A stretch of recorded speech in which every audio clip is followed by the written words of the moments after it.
on a chilly evening in West Deptford, New Jersey at West Deptford High School, where tonight CNH presents high school football. The Eagles of West Deptford playing host to the Red Raiders from Paulsboro. Hello again, everyone. Ken Phelps along with Mike Linder. I hope everybody have a terrific Thanksgiving weekend. And Mike, when you get down to this time of the year, Thanksgiving means a little chilly weather, but most importantly, big games, big rivalries. Tonight, two teams on a mission. Absolutely. Different missions in a way.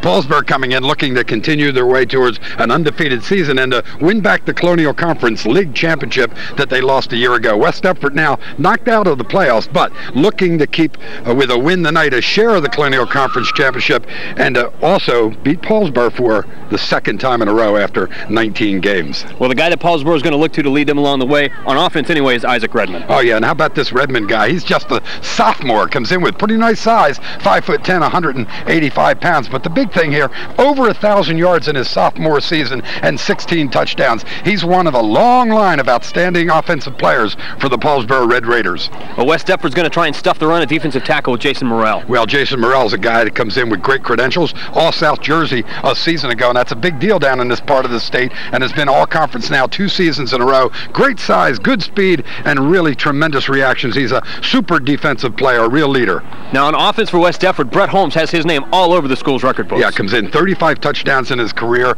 over 3,200 yards he has amassed in a fine, outstanding running career, and this year alone has more than 1,200 yards on the ground. Brett Holmes has to have a big game for them to win tonight over Paulsboro. Well, Paulsboro will also try and stuff it at the defensive tackle with Big Tom Curl. Well, Tom Curl's one of those guys that is a multi-sport athlete down at Paulsboro High School. They're noted, of course, for outstanding football, but even better wrestling programs. And Curl, third in the state a year ago, comes in at 6'1", 255 pounds. But even with that weight, the quickness he has from the defensive position is just amazing. Tom Curl, great defensive player for Paulsboro. Well, the rivalries don't get any bigger than this one here in South Jersey. Paulsboro and West Deptford always battle it out in good games. When we come back from this break, we'll have the starting lineups and the opening kickoff next here on CNH.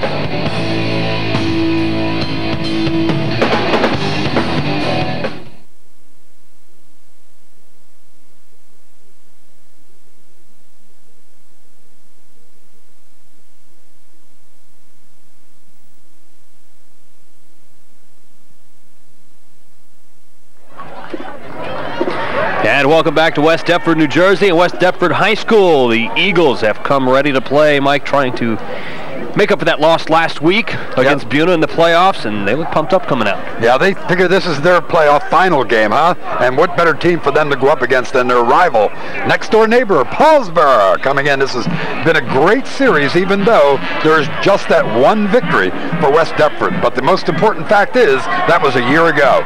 Paulsboro comes over here. This is the club under this guy, Glenn Howard, who's had such a tremendous career there, 14 years now, played there in high school, went on to the University of Minnesota, and then had a big pro career with the Philadelphia Stars, the old USFL. 125 victories, 22 losses. Not bad in that great 62-game winning streak. I saw, I bet you, 30 of those games that were super teams.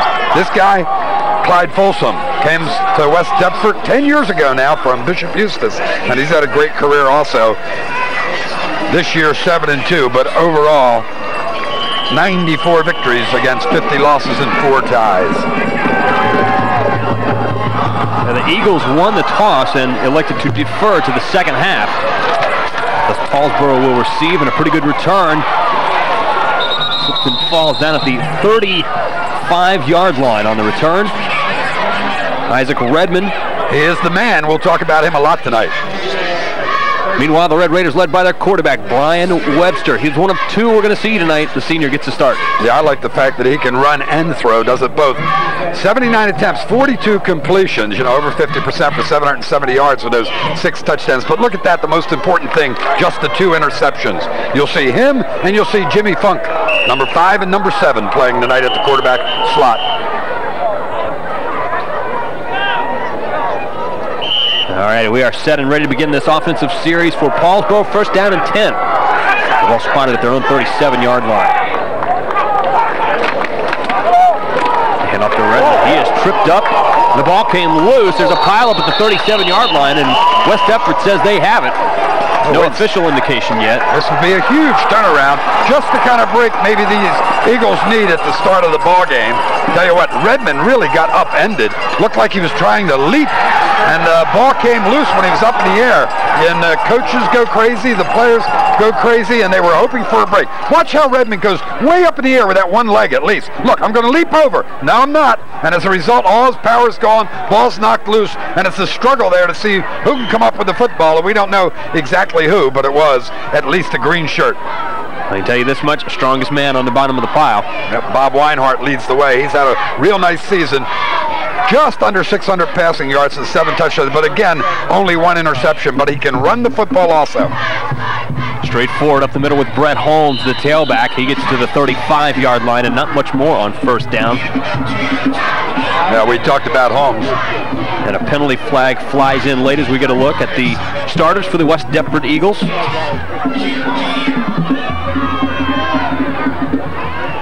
We'll wait just a moment to get the official indication from our referee for tonight's contest. That is Al Shoup. Well, they're taking their time, and I see a handkerchief being shoved away, but here it comes. Oh, my. So things going the Eagles' way, huh? Folsom's got to love it. That's going to move the ball all the way down to the Paulsboro 20-yard line. So you talk about West Deptford getting on top in this game early and establishing momentum. They have done it to this point. Their officials there, referee Al Shoup, John Bozarth, Keith Harris, Frank Lamar, and Dave Bauman. The officiating crew tonight here in West Deptford. Reinhardt on a keeper around. Moving to about the 18-yard line. Got to bring up second down. Let's take a look at the starters now. Backs and receivers for the West Deptford Eagles, Jamie Gonzalez, Fred Burt, Brett Holmes in the backfield, Chris Cooper the split end, Justin O'Neill the tight end up front, Ives, Megan, Podolsky, Morrell, and Zach Knapp from left to right. Up front for the Eagles.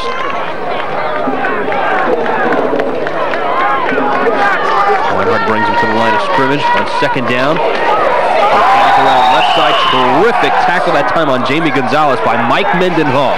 Yeah, Mendenhall's a good one, a great wrestler also, but he has 74 tackles on the season already, and he's an anchor on this outstanding defense. And Mendenhall leads the defensive line along with Holloway, Damas, Curl, and Tropia. The linebackers, Giorgiani and Kelly, and in the secondary, Giles, Webster, Paulson, and Sharper. 10:13 and the clock is rolling here in the first quarter from West Deptford, New Jersey. Ken Phelps and Mike Lundner with you. Glad to have you along here on CN8. Reinhardt, a little play action. Penalty flag on the play. He keeps it around the left side and is ripped to the ground at about the 10-yard line. Close to a first down, depending on the penalty flag. Yeah, he's just shy, but it would be 4 down territory if it were not against him, but I think it's holding. That's generally where they threw that flag. Yep.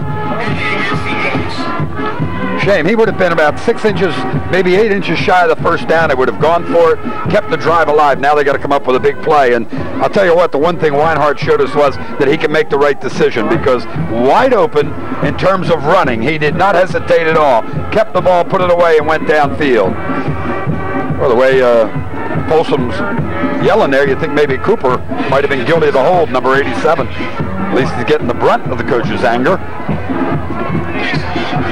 The penalty from the spot of the foul backed him up to the 32-yard line. They're facing 3rd and 22. Howard trying to get the right defensive call into his ball club. We're looking across. Ryan Kelly, who calls the defensive signals, number 53, takes a long look and gets the right call, I'm sure.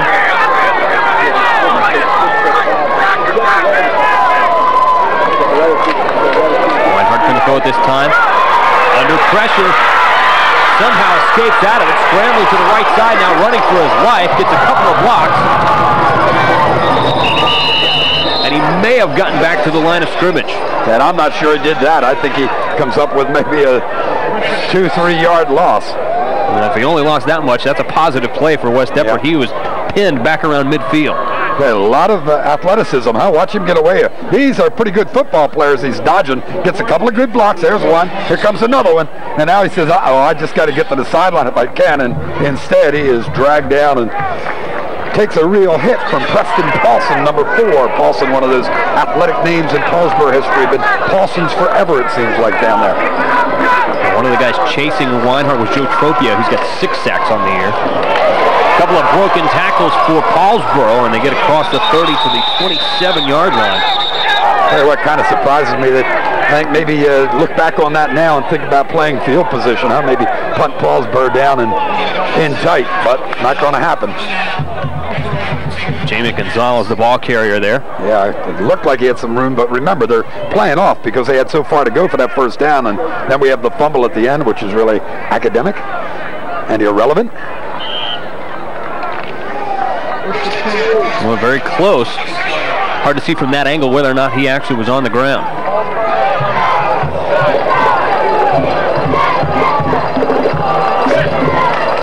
First down and 10 for Paulsboro.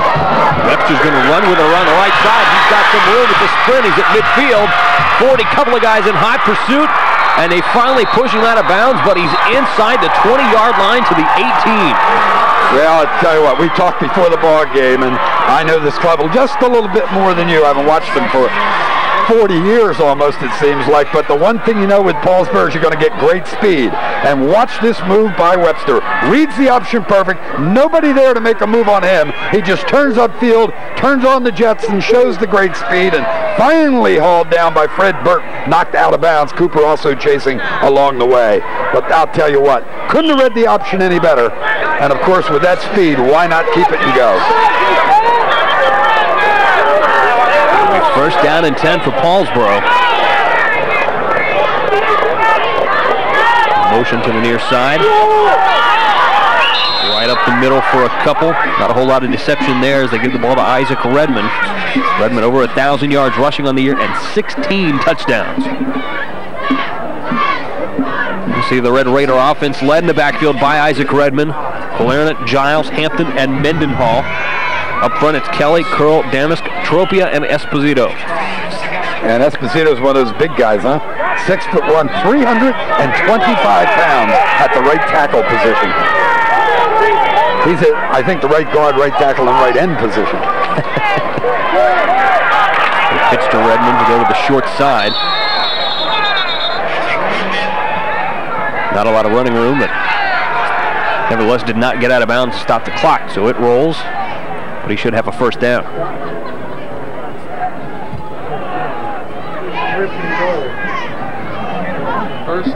Take a look at the Eagles' defensive starters. Left to right across the front, and the front 5, McWhite, Morrell, Okai, Ives, and O'Neill. Holmes and Harker are the 2 linebackers in this 5-2 defense, and Cooper, Burt, Eck, and Mancuso make up the secondary. First down and goal now, ball spotted at the 5-yard line.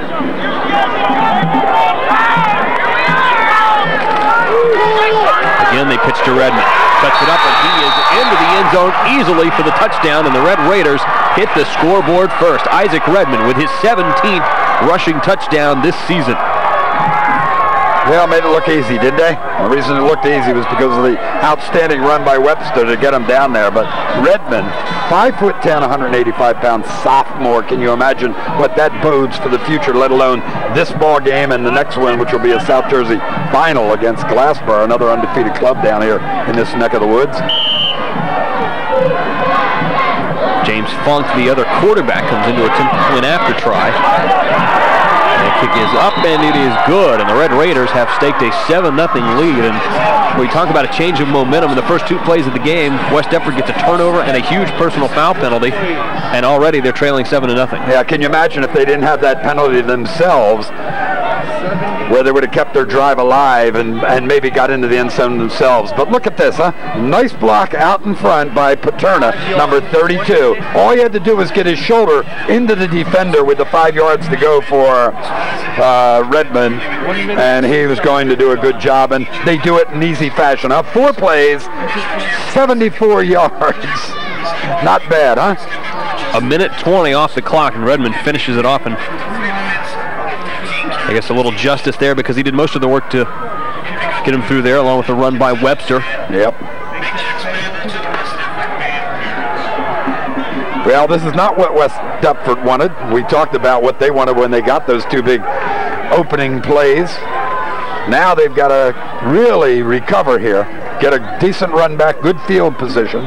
And I'll tell you, that's not going to be that easy because Funk traditionally, and normally at least, has a real good foot and can drive this ball to the end zone. Well, we watched him some in pre-game warm-ups, and he was just really putting a foot into it.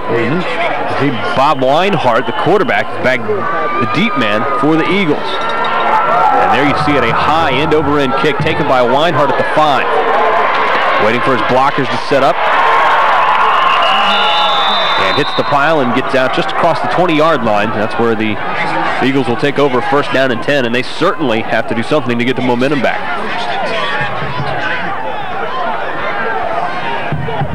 Surprised that they have the quarterback back there, huh? But he's a heady player. Usually can read the holes well. Let's see, a little face mask here, don't you think? How about a big face mask there? Paulsboro catches a break there. Boy, Not no being penalty called. flag. That could have been a 15-yarder. Oh, that would have been a 15.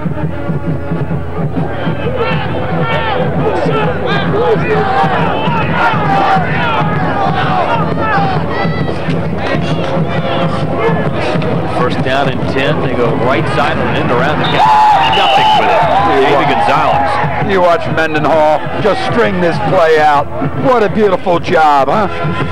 Fleming at the defensive end job. His position is leverage. Turn everything to the inside if you can. String it out, and he just does it absolutely perfectly. There you see a shot of Clyde Folsom there in the headsets. 15 years coaching.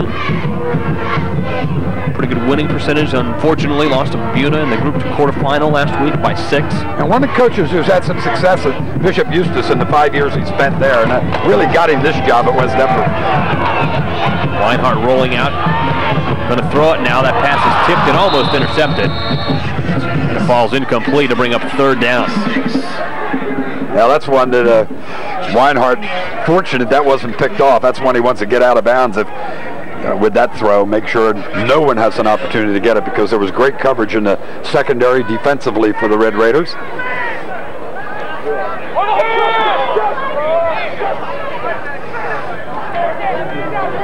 The Eagles looking at another long third down situation.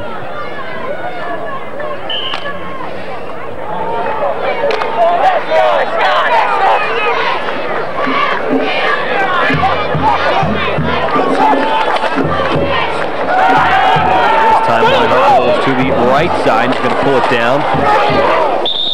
It'll be close to a first down, but I think he may have gotten turned back at the 30-yard line. He needs to cross the 31 for a fresh set of downs here.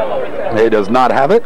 They will certainly, one would assume, would punt at this juncture of the ball game. 6:36 remaining in the first. On a cold night like this. It's a good read, because once again he comes out here and finds that everything is wide open for him to get 6, 8, or 10 yards, but he's really hit well by Preston Paulson. And then some other guys come in to help clean him up. Ryan Kelly, one of them. Just a little surprised. What do you think, See the breath on all the players down there? Yeah. Pads are a little harder, a little crisper. All right, now they get the punter in there.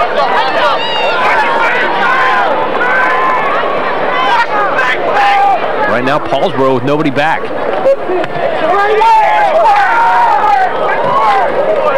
Kick is going to take a little bit of a hop for West Deptford, and then a penalty flag flies in again late. This would be an interesting call.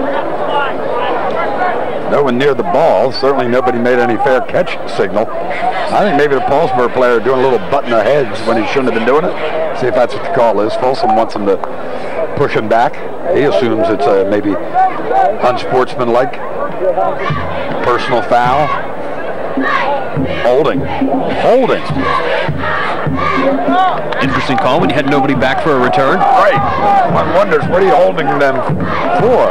And there was no change of possession, so therefore they will get the hold and pick up a first down, since Paulsboro did not touch the ball. No change of possession. Wow. We got to know Glenn Howard's not real happy about that. What an interesting call here in the first quarter. It's interesting turn of events here in this first quarter tonight. Yep. They got to take advantage of it, though. Advantage means, in this case, not necessarily scoring. Advantage means work down the field a little bit, so if you do have to punt, you can play field position with Paulsboro and try to back them up a little bit. So score's not essential, but you've got to get some first downs. There's Holmes right at the middle. Still on his feet. Terrific run across midfield to the Paulsboro 45-yard line. Now, you love it when an offensive back gets to a linebacker or a DB, puts the shoulder down and says, you're in the ball game and you're in it with me, and you're going to go the direction in which I want you to go. Watch, here comes the shoulder right here. Bang! You're going backwards. Eric DeTono just got turned right around. The sophomore, 5'11", 170. Now that makes him think next time he sees Holmes coming at him. Yeah, Eric meet Brett Holmes. Holmes again right up the middle. Not a whole lot this time to the 42. You'll see him pound Holmes left tackle to the right tackle, inside the tackles, get the linebackers and everybody thinking Brett Holmes, then get it in his belly, pull it out and run the option to the outside or some kind of power sweep. So they want to make everybody think about Holmes. They know that they've heard about him all week long in the scouting report. Now they get the 2 runs from him, and tell you what, that's called being in the weight room, 5'9", 195 pounds. Yeah, good size on him, and he's got 14 touchdowns and over 1,200 yards rushing this year. There it is. Oh! Weinhardt, little error. I don't know if we'll see this one again, but let me tell you, the option was set up perfectly that time, but it was perfect for the toss to Bill Harker, number 40. Absolutely misread by Weinhardt, or they would have had big yardage gone downfield. So they should tuck it away. Remember that play for later. Just remind Bob that he made a little error there in judgment. Smart guy, he probably realizes it himself. 3rd down and 4 now for the Eagles.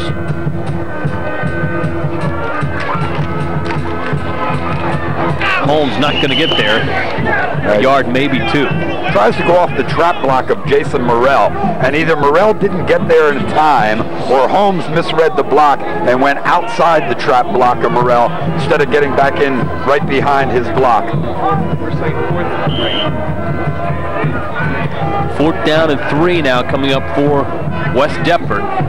Well, they punted last time, and the time before they were in this position and chose not to punt. And I thought then they should have played field position. Right now they look as if that's what they're going to attempt to do. Jason Williams back to kick it away, and again, nobody back deep for Paulsboro. And a good high kick, great coverage. If this takes a West Deptford bounce, which it does, they're going to play a terrific game of field position. Down to the 9-yard line. That's an important part of the game, the kicking game, and you can really change the dynamics by that. And they did it on this situation. Now, theoretically, this reduces the plays that Paulsboro can run. Timeout on the field. Paulsboro with the football when we come back.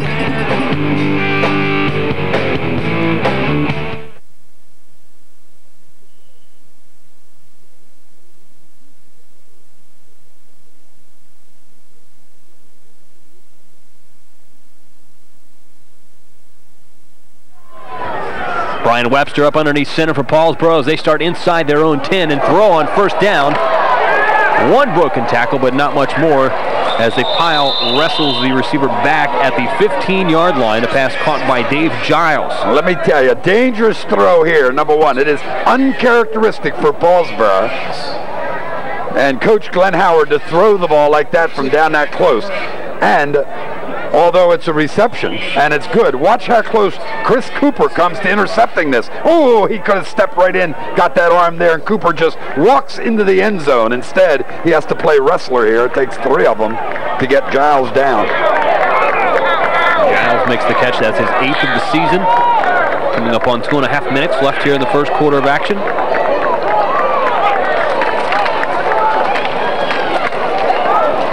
Redmond to the line of scrimmage and spinning into the secondary, still on his feet, has not gone down yet. At the 40, I don't think anybody's going to catch him. Isaac Redmond will go the distance, no penalty flags. Touchdown Paulsboro. Unbelievable run by Isaac Redmond. He was hit at the line of scrimmage and never gave up. Well, is that somebody special? Do you see that frequently? You can go to high school game weekend after weekend after weekend, and you'll go for many weeks throughout a season before you'll see a play, a run by anybody like number 20, Isaac Redmond, just showed us there. 85-yard run that should have been 2, maybe 3 yards. Touchdown number 18 on the season for young Mr. Redmond. James Funk on to try and make it a 14-point game, and he does not. He misses it wide to the right, and so the score remains 13-0. But right now, like it has been all of Paulsboro, despite West Deptford getting a few breaks here and there, they have been unable to take advantage, and more importantly, unable to stop the big play for the Red Raiders. Yeah, they get them down deep. Looks like things are going their way. Just what we suggested, you know, didn't need to score, but at least play field position. But watch this sensational play. Let's count them. 1, 2, 3, 4. Here comes number 5, 6, 7. 7 of the green shirts got onto the 1 white shirt, and Redmond just turns them all away and has to enjoy that little run, doesn't he? You just don't see it. These are the sensational, the exceptional players.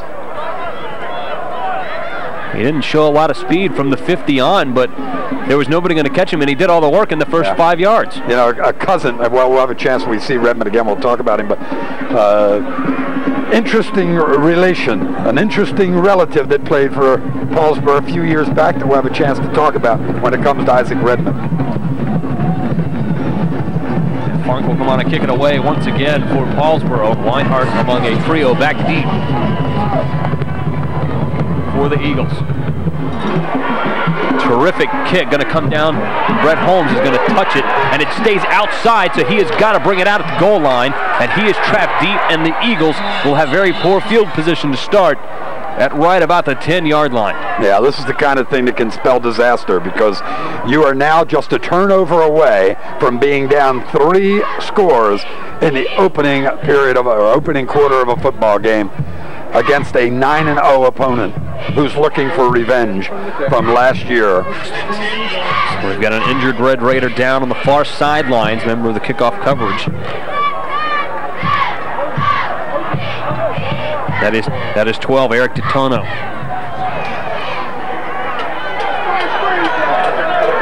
But here come the Eagles, first down and 10, trailing by 13.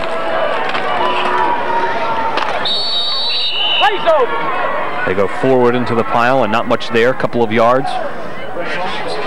They'll bring up second down.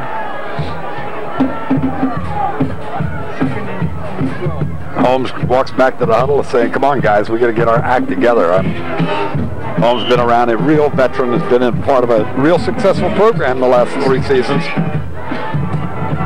Glenn Howard has his club just so well tuned. Watching them now, every time West Deptford moves, they adjust and slide to the right position. They don't find themselves out of position at all. Weinhardt running. Oh, he get twisted weird. And he is slow to get up. Yeah, Tom Curl, huh? He wasn't the initial hit. I think it was Mendenhall first, but then Curl comes along. Let's see if 45's Mendenhall. Watch him. He'll come in, he'll grab him and just set him up for Curl. And Curl says, oh my goodness mercy buckets. Twist and turn and shout. It's a shout at the end. It's a twist and turn first. Oh. But curl up. Weinhardt did. Yeah.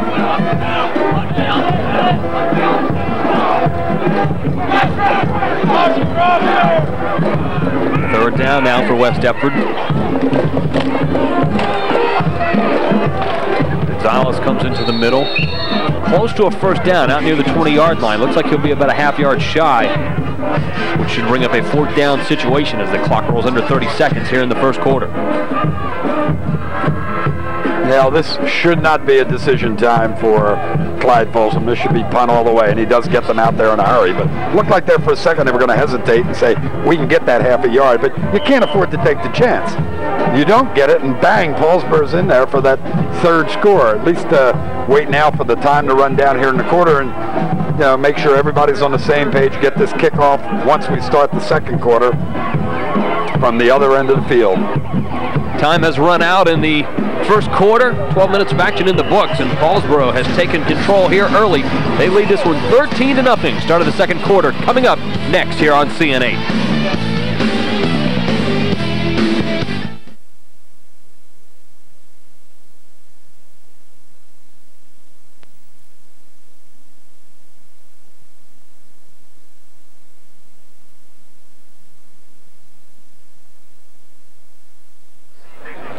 And welcome back to West Deptford, New Jersey on a very chilly night here in South Jersey.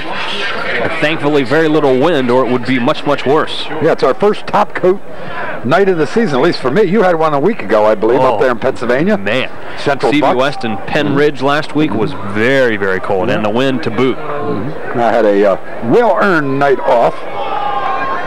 Is that what you call that? Yeah, taking the wife Christmas shopping. That's a real night off. Fourth down situation here for West Deptford. They will kick it away, and again, nobody back deep for Paulsboro. Not a terrific kick, but going to take a big West Deptford bounce and roll inside the 40-yard line to the 39.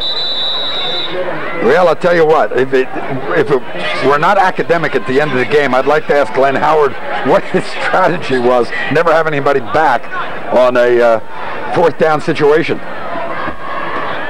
Well, you'd think if they were not going to have anybody back, they'd bring 11 and try and get a block. Yeah, they're not even coming. Right, they're not even coming at him. So, but tell you what, with the success that Glenn Howard has had, sometimes you just step back and watch and don't ask. West Deptford, you've got to tighten up right now, play some defense. Get the helmets on just a little bit tighter. You do not want to get down by 3 scores early. Play action. Webster going to heave it deep. Has a man. Lonnie Hampton can't come up with a catch at the 26-yard line. Would have been a terrific over-the-shoulder catch a la Randy Moss Thanksgiving Day, but he's unable to pull it down. And I think Lonnie might have been surprised, not thinking that Webster could throw it that far, but he really had no trouble. I think he's got another 5-10 yards in there. Lofts it up, snaps it, and he had actually slowed just a little. Now it's off to the right, and it doesn't have a good angle on it. Had the man beat, but really got his feet tangled up just slightly as he looked back up and saw the ball was going to really take off.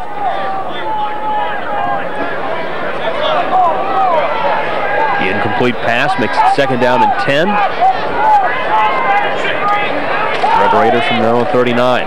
They throw it again, nearly intercepted that time by Jack Eck, the defensive back. The senior had it right in his hands. Yeah, had he gotten that one, had Eck gotten that one, West Paulsboro would have simply been yelling, "Ick," huh?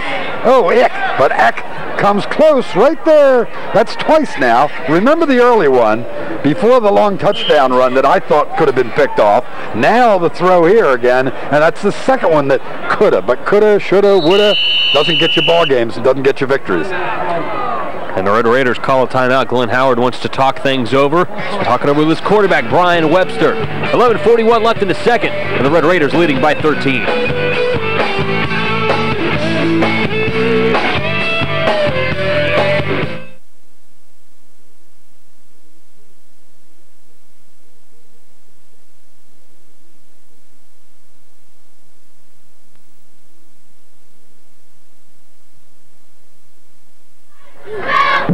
Third down situation coming up here for Paulsboro. A couple of incomplete passes, one nearly intercepted. And they're going to throw again for the third straight play. Webster over the middle.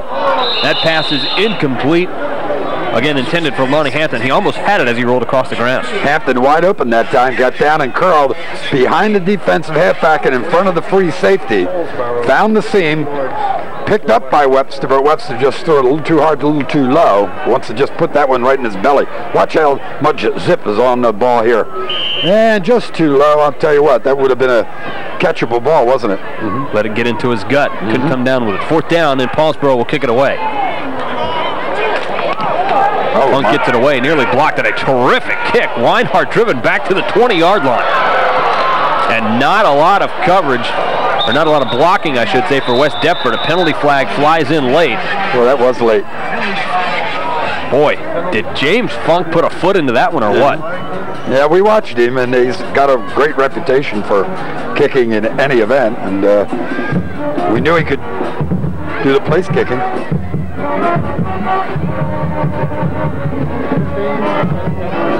Clipping penalty going against the Eagles.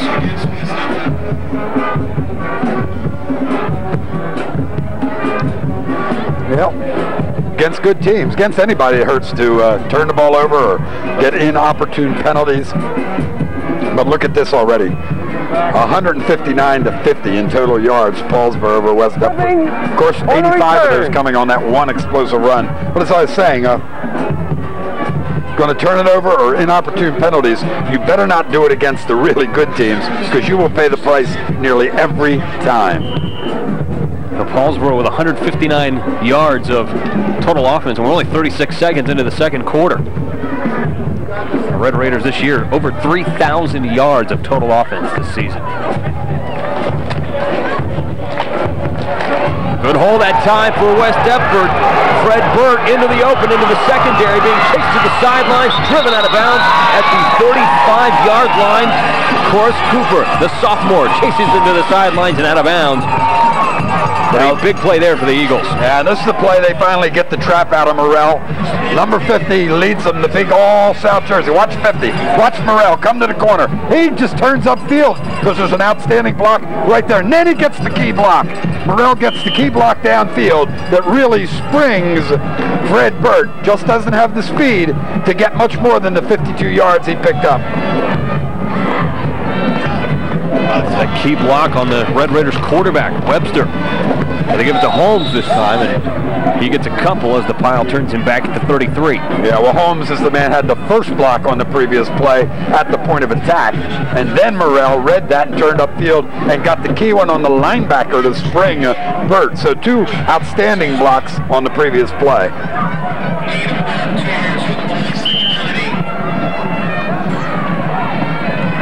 Well, this would be a big drive here for the Eagles if they can get it down the field and put some points on the board. Absolutely. I mean, again, I still say the key is to get him down deep and try to hold him there. You know, if you get points, fine, but at least play action, and it's going to be intercepted. Cooper intercepted it back at the 11-yard line. The guy that ended the 52-yard run a moment ago comes up with a big play on defense, and Weinhardt kind of let that one sail a little bit on it. Yep, I tell you, it's so hard when he's a left-hand or southpaw, and he's running to the right. Has to turn back with his body. Watch how he does it, and he really doesn't have good control. See, he almost winds up throwing off the wrong foot as a result. That's a tough pass for a left-hander to go to the right and then just get the ball up in the air. And the worst part is get it up in the air right in the middle of the field where there's going to be all kinds of traffic, and that's the traffic he wanted to avoid, most importantly. And Cooper able just to kind of play center field back there. Corus Cooper, one of those sophomores that's going to be a real outstanding player defensively and offensively. Oh, here goes Redmond. A cut back at the 40, still on his feet. We know he can break tackles, and he stepped out of bounds over at the 42-yard line. He's got that good dead step, doesn't he? That one where you just, boop, give him the dead foot, and then as they go flying by, you're able to make the move and come back to the inside. Watch how slow he goes until he sees the hole. Then he explodes right upfield. Then watch the dead foot. Here it comes, right about there. Boom! Stop! Let them go. He might have been out of bounds, was he? He was right there. But in any event, you see the defenders go flying by, and he picks up on another 5 had he not been out of bounds. Well, Isaac Redmond is some kind of talent, and you know Glenn Howard is just drooling at the fact that he's only a sophomore. Yep. Third down, Paulsboro hasn't hit any, 0 for 0. First down and 10. Mendenhall in motion and resets on the near sideline. They give it to the upback this time, and he's got running room all the way into West Deptford territory to the 45-yard line. Dave Paterna. Yeah, Paterna read the play at the line of scrimmage perfectly, didn't he? As we see an injured player down for, but watch, that play was designed to go inside, but the block was made by Joe Tropia, number 54, back to the inside, so he goes to the outside. So their backs are taught, Redmond, Paterna, they are taught to get to the line of scrimmage, read the block, go right or left, depending on which way the offensive lineman wants to take the defender.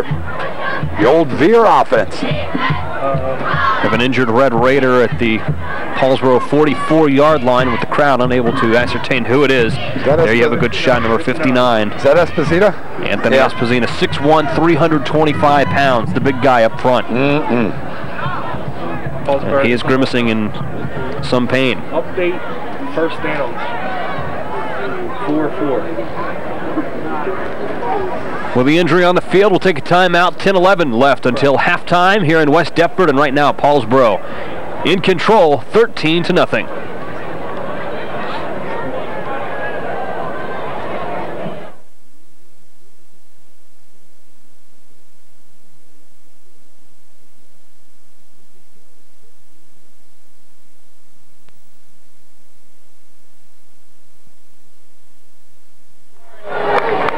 Anthony Esposito off the field on the sidelines and went off under his own power, limping a little bit. And maybe he turned an ankle in the pile there or something. He'll be back in soon. Yeah, I don't think in a game like this you're going to keep a guy that big on the sidelines very long. Yeah. 1st and 10 now for the Red Raiders. Mendenhall goes in motion to the far side this time. And right up the middle. Paterna again, and he is hit and drop right at the line of scrimmage. All right, that's the option series that Paulsboro likes to run as we see a real late penalty flag. Got to be some kind of unsportsmanlike at that point, wouldn't you think? And the flag is up that late. But how will run different series? That's an option series. Delay? Let's get the call here from Al Shoup. Let's see if he can clarify. Dead ball foul. He lay on the offense. I guess they refused to get up, huh? Stayed down on the ball, or one of the blockers completed his block and didn't want to let the defender up. Boy, that is a strange call, huh? I thought it was maybe cross my heart, hope to die. I don't know what to call. I'm not sure what it was. Things getting a little chippy between these two teams out there. Maybe somebody flipping the ball at another player or something. Well, their emotions run high when these two clubs get together. On 2nd down, play action. Webster looking to throw under a little pressure. Scrambling, and now is going to run it to the left side. Brought down at about the 42-yard line. Bill Harker, one of the linebackers, in on the tackle for West Deptford.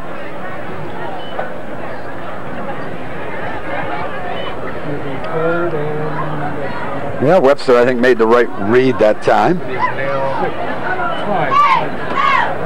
3rd and 5. Had a beautiful fake, did Webster, to start the play. Had everybody frozen, but his receivers really went down and turned at a particular spot, no matter where the defenders were. The defenders were right with them, so Webster could not let go of the football and made the right call to pick it up and run.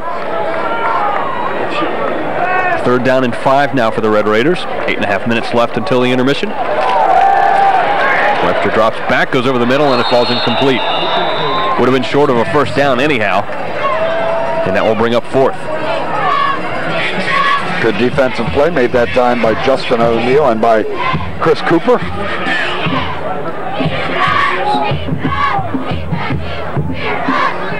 James Funk comes on to punt it away for the Red Raiders, and Bob Weinhardt heads back deep. He better be real deep. This is one you don't want to retreat beyond the 10, but Funk has the ability to put it in the end zone from here. And Weinhardt with his heels on the 10, and I'm sure Clyde Folsom told him, don't back up. Uh-oh. Oh, it's a little fake punt. Funk's going to run with it. He will have the 1st down across the 35 to the 30, and that's where he is shoved out of bounds by Ron Mancuso, the backup quarterback, who's also the punter and the field goal kicker. Comes up with a big play. Glenn Howard, a little trickery. Yeah, special teams, so important. Here, you always have somebody has outside leverage. Look right here, coming, Cooper. Coming in, you're supposed to be the outside guy, number 87. Your job is not to do anything till you're sure a man is stepping to punt the football. You must maintain your inside shoulder so the man is inside that. He gave him his outside shoulder. Funk, therefore, had to move. There's nobody there to recover to deny him the 1st down. You've got to wonder then if that was a called play by Howard or just a good read by Funk. Yeah, I think it was called. Redmond into the pile, loses the football. A scramble at the 30-yard line, and it's West Deptford football. And the Eagles come up with a 2nd turnover of the night. And a key play, because this keeps them alive, as Look who comes up with it. Chris Cooper had the problem on the previous play. Now he redeems himself, doesn't he? Well, he didn't wait long to make up for that, did he? That'll make him feel a lot better. I don't feel so badly now as we watch this good hit. Feel so badly about identifying him. You hate to do that, you know, on a previous play, but it's okay now that he comes up with the big play. Boom! Get your shoulder pads in there. Get him on top of that ball. Great play by Cooper. First down for the Eagles. They give it to Burt. Burt to the 32. Yeah, why not go back to it? That's the one that Burt on the previous drive made the long 52-yard run, so they write that one down in the press box where they're calling plays and getting them down to head coach Folsom, who relays them into the field. 0 for 1. So we'll try it again, they say. 0 for 1, 0 for 4. That was Paulsboro that had to go.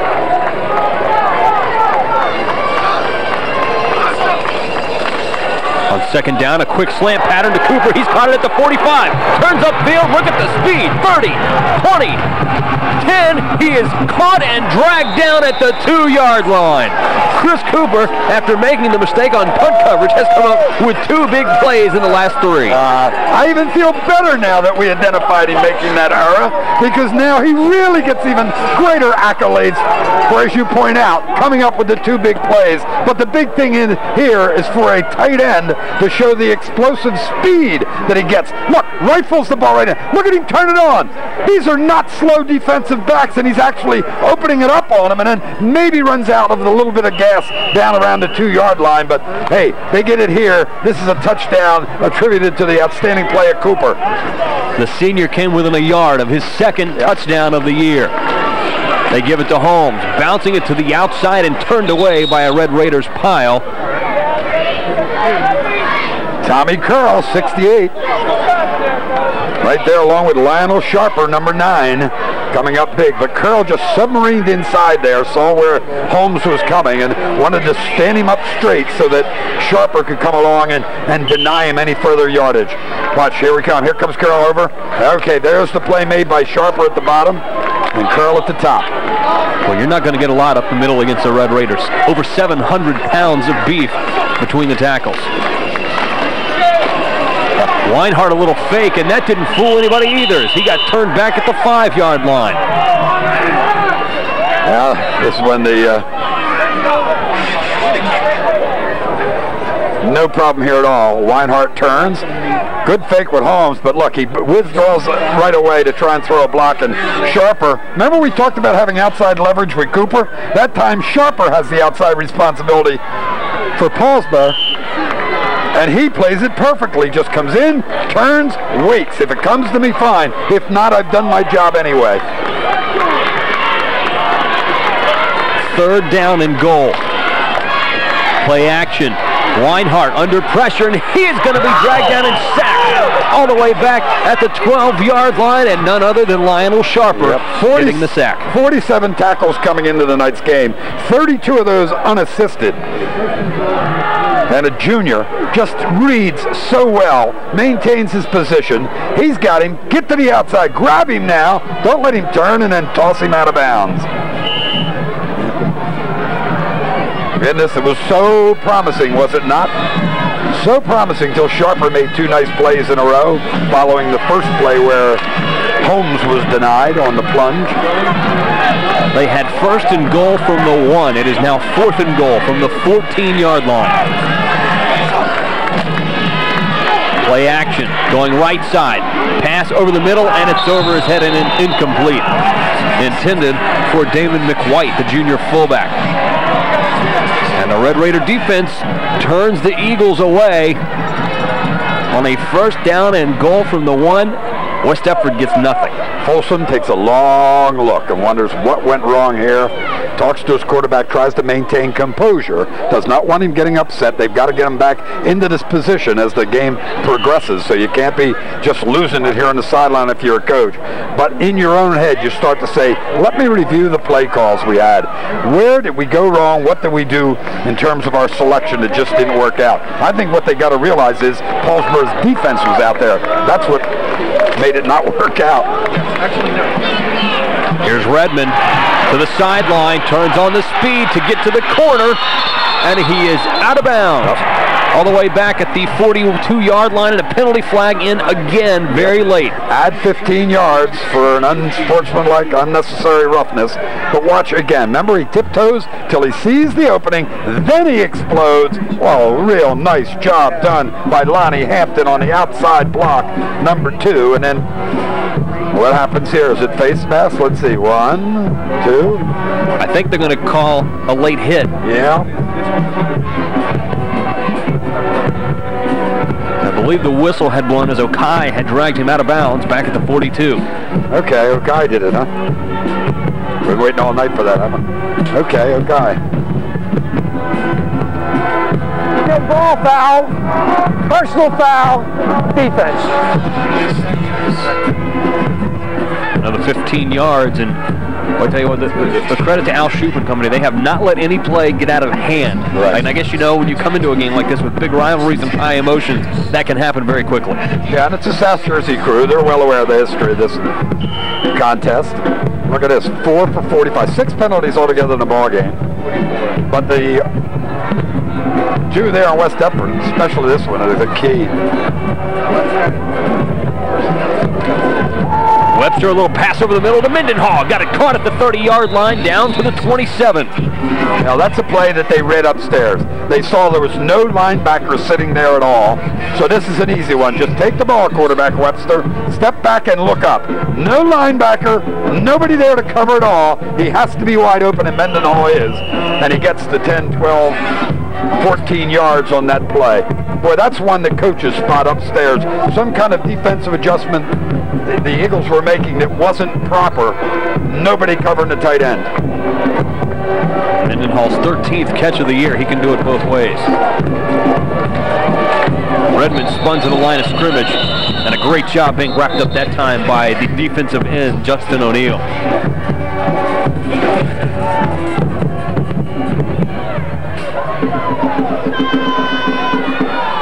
Second and 10. Clock rolling up on 4 minutes left here until halftime. Now take the 85-yard runaway, which you can't, but just suppose, and have West Deptford score after they get the ball on the 1. Instead of 13-0 and Paulsboro looking at a possible third score with 4 minutes left in the first half, to go up to a 19 or 20 point to nothing lead, it could be 7-7. Coulda, shoulda, woulda. I think we talked about that earlier, did we not? They're the things that coaches will talk about at halftime, briefly.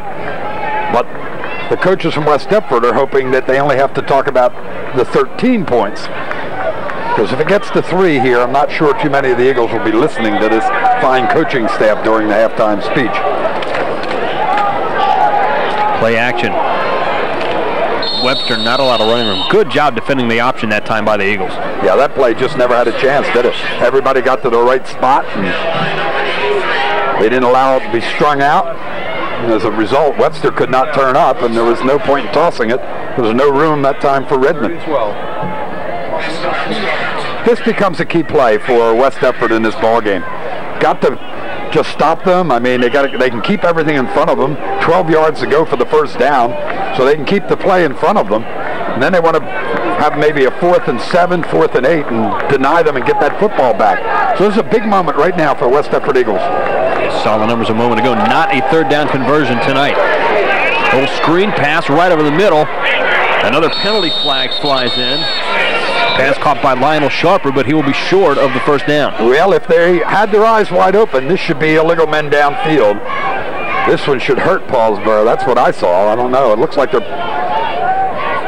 should be a loss of down plus the penalty, right? The illegal receiver? Yep.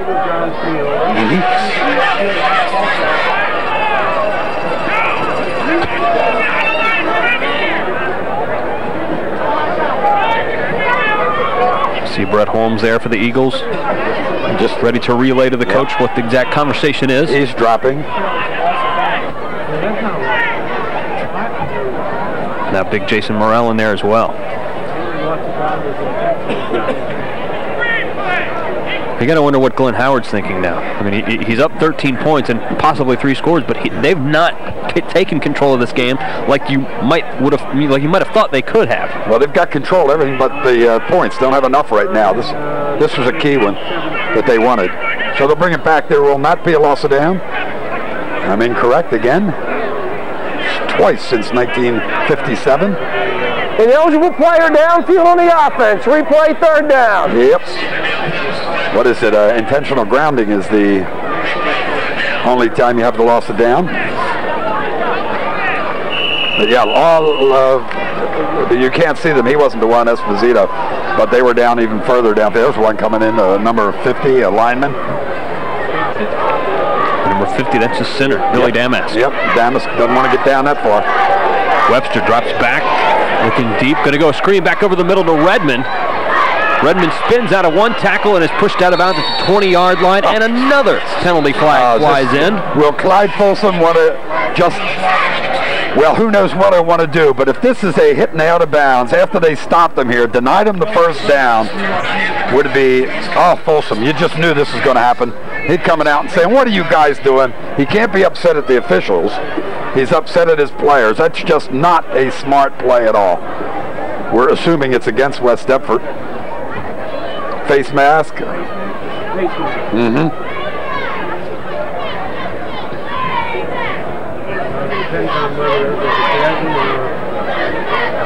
Yeah, long talk here to make a decision if this is really it's a biggie.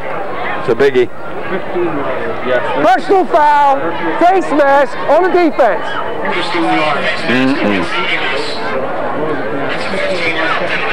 Let's take a look and see if we can see the infraction as it happened. Redmond just stops, gets to the outside with that twist, and then, oh my, yes sir, they got him.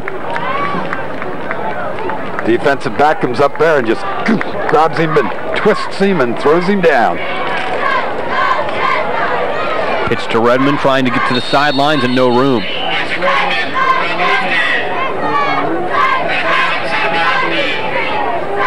Now the one thing they get out of that play is they do get the clock stopped at 2:07. No, it's second. West Deptford at this point is playing a game against the clock to try and keep them out of the end zone. We know at the very least, if they're able to hold them for 3 downs, you know Funk will come in here and try a field goal. He can bat them in from the 30, 35-yard line.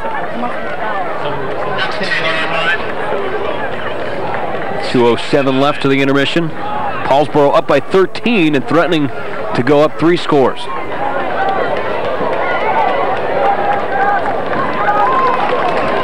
Look at the reverse. 2nd down, a little end around. One broken tackle and another great job wrapped up at the ankles by Chris Cooper. And another penalty flag comes in late. Karis Cooper, the ball carrier. I think we've seen more late flags tonight than ever, but they're calling them right. They're calling the plays as they see them. The block below the waist, illegal block. Got to move him back here. Doesn't matter what the situation would be. Even though you're giving him another down to do it, you got to move him back, I think. Get some room. Keep everybody in front of you. Block him below the waist on the offense. Now, see, you can do that inside the ends, but anything outside the ends, you can't do that. And a lot of players just forget and come out there and see a beautiful target that's very inviting and bam, trying to cut them right out from under. You can't do it. That's the way the knees go. Remember how many times we tell you the knee was not constructed for football, unfortunately. They do everything. Rolls under 2 minutes now. They do everything they can to protect you. And that's one of the penalties put in a few years back for that purpose. Webster to throw on 2nd down. Going deep, has a man, and it is caught in the end zone. Touchdown for Paulsboro. Dave Giles, the wide receiver. 22. 23 yards reception. Well, we know what kind of disaster that is for West Deptford. What a benefit it is for Paulsboro. 22-yard TD pass. The Red Raiders call a timeout. Giles makes the touchdown catch with just a minute 33 left until halftime, and certainly not a backbreaker to this point in the contest, but at the same time, it makes it very difficult for West Deptford to get into it. See Webster with the pass. And a nice catch there by Giles. Just snuck behind everybody, didn't he? Wow. Defenders may have gotten picked off. Giles maintained his concentration. Comes up with the catch. A real big crowd here today. It was a late arriving crowd. And they have really now lost a little bit of the luster, haven't they, here? 19-0. Chance to go to 20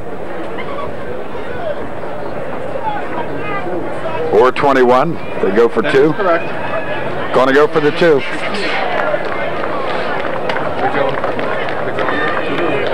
The Red Raiders will try and convert and make it 21 here. Webster looking for a pass. Can't find anything under pressure at the last minute. Comes up with it. Mike Mendenhall makes the catch in the end zone for the 2-point conversion, and it is now 21-0 in favor of Paulsboro. And this has been an interesting game, because some statistics we're going to look at halftime, you're going to say, well, yeah, Paulsboro should be up 21-0. But when you look back at some of the events that take place in the sequence in which they happen, it really could be a lot closer. Now, this is a game that, as we see Mendenhall just wind up being wide open. The reason for that is all that time that Webster had nobody near Mendenhall at all, except his own man, who shows up there. Also, Lonnie Hampton. But look at the time that Webster has. Look at the blocking, and now he just steps away from Morrell and then finds himself wide open. He had his choice, didn't he? Could have gone to Hampton or Mendenhall. Lonnie Hampton coming in, probably a good thing he was a little bit late getting there. May have had a collision and nobody come up with it. Yep, he feels comfortable now, able to take the helmet off.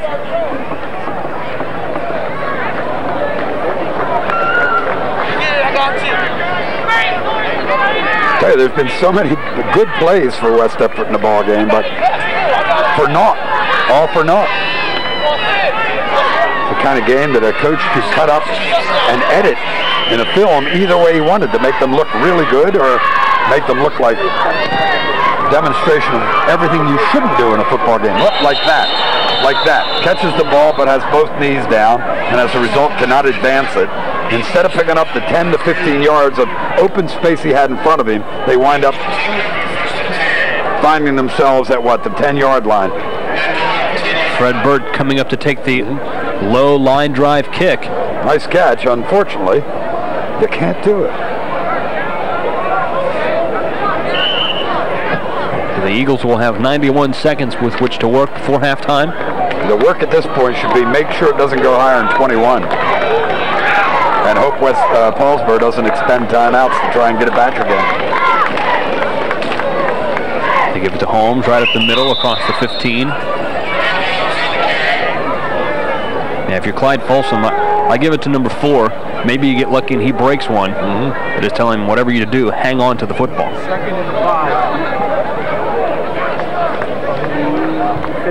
Some quality players out here on both squads. Folsom has some real good ones, and guys that have really donated and contributed over the last 3 seasons. And, you know, this is not the way they had it planned, to go to halftime at 21-0. Look at this.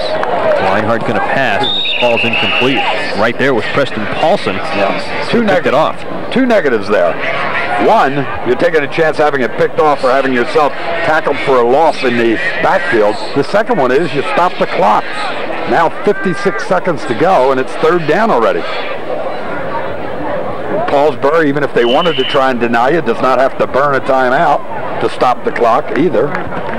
And do you sense that if it goes to 4th down, if the clock is stopped either by Paulsboro calling a timeout or West Deptford trying to throw it again, that they'll try and have somebody back this time to catch the punt?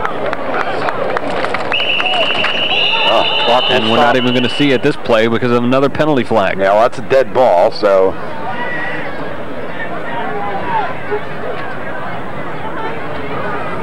No. Dead ball foul. Ball start. Offense. Has not been the cleanest of first halves. No, look at the frustration and the sigh Exasperation. Coach just says to himself, what am I supposed to do? We had the game plan, witnessed the good plays that we came up with. Defensively, we certainly knew what we wanted to do, and every time we seemed to stop them, we just add 15 yards to their total.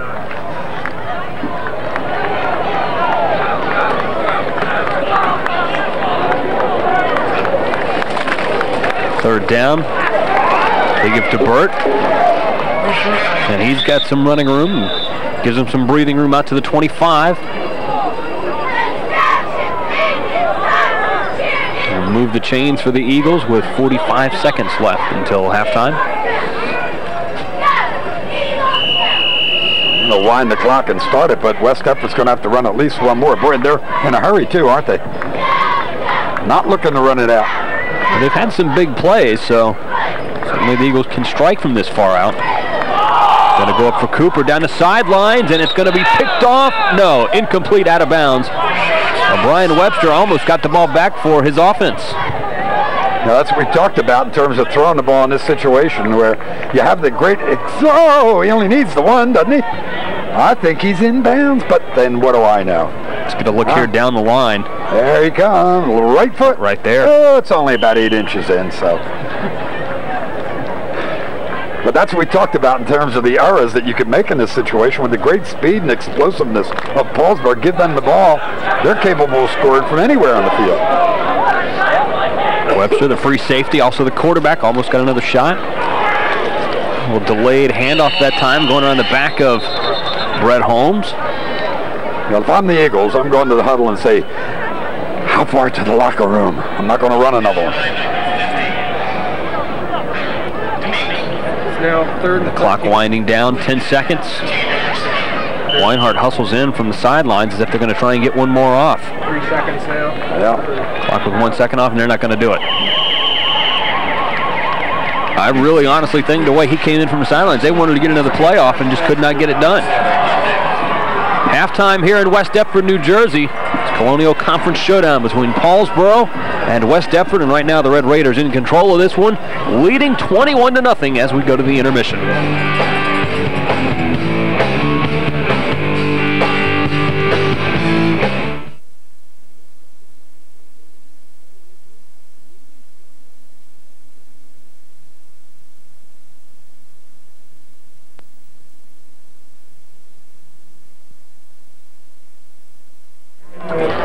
Halftime here in West Deptford, New Jersey, and the homestanding Eagles on the short end of a 21-0 deficit to their arch rival, the Red Raiders of Paulsboro. And Mike, this really, Paulsboro has had all the big plays. And this is not a big one. This is a big one score-wise, but Isaac Redmond just tiptoes here following the block of Dave Paterna with 7:50 remaining to play in the first period, and Funk's pick, they're out to a 7-0. But watch this play by Redmond. Looks like this is going to be maybe 1 or 2 yards. 1, 2, 3, 4. This is the 5th guy, the 6th guy that grabs a hold.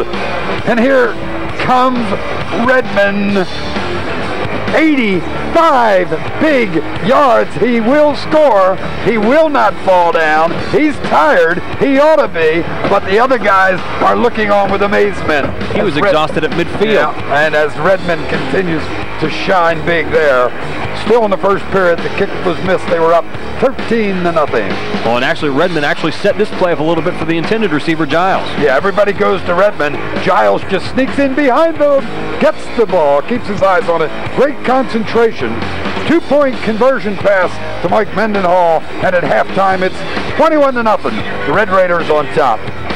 Well, as we take a look at the numbers here at halftime, you see the score 21-0, and it's big in favor of Paulsboro. You take away the 85-yard run here for Redmond, and statistically, this game is actually rather even. 5 penalties apiece, the big difference is when they're happening. Yep, and that's exactly the point, because what you got to do with West Deptford at halftime in the locker room, one big word, frustration, because this is a game in which they could be sitting there 0-0 or 7-7. Instead, wrong plays at the wrong time, 21-0.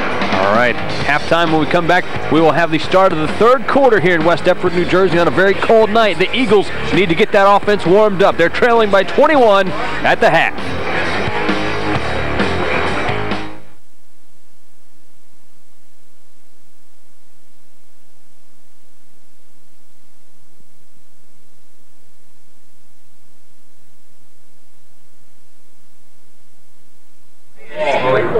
Now West Deptford deferred in the opening coin toss, so they will get the football to start the second half here in West Deptford, New Jersey, and that obviously is the first big thing going in their favor to start the second half if they hope to get back into the football game. Well, they'd love to get a good return, wouldn't they? Remember, Funk has a good foot and for Paulsboro and get it deep, but West Deptford like to get a good return, good field position. More importantly, you're absolutely right. They're thinking score on first drive. Paulsboro, on the other hand, says, hey, it's 21-0. We do not want them to score. We want the ball back, and we want to get the clincher. Make it 28-0 if they get the extra point, and just maybe then just close out the ball game. So this is the key for West Deptford, looking for the return and good field position. They want to use the whole playbook.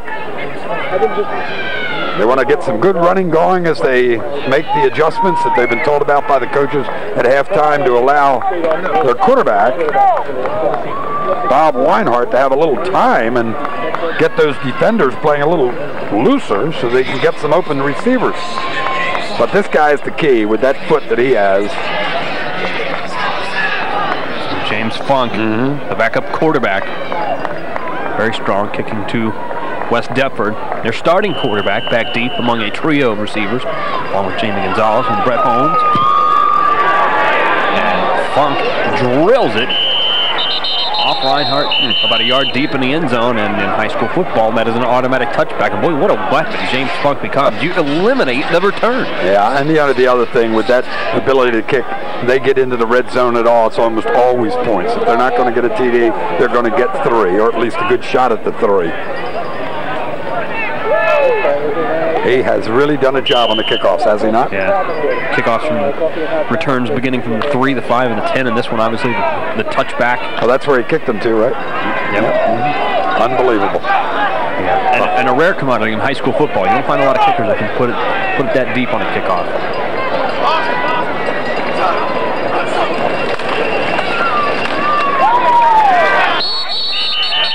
Straight forward and nowhere. Yeah, you wonder what the coaches tell them at halftime, down 21-0, and to a degree, it's probably first challenge. Where's our pride? This is not the way we intended to go out for the season. Remember, this is our final game. So when they do that, if they do the old challenge them with the pride, that's when you come out and you go straight ahead football, and you say it's man on man.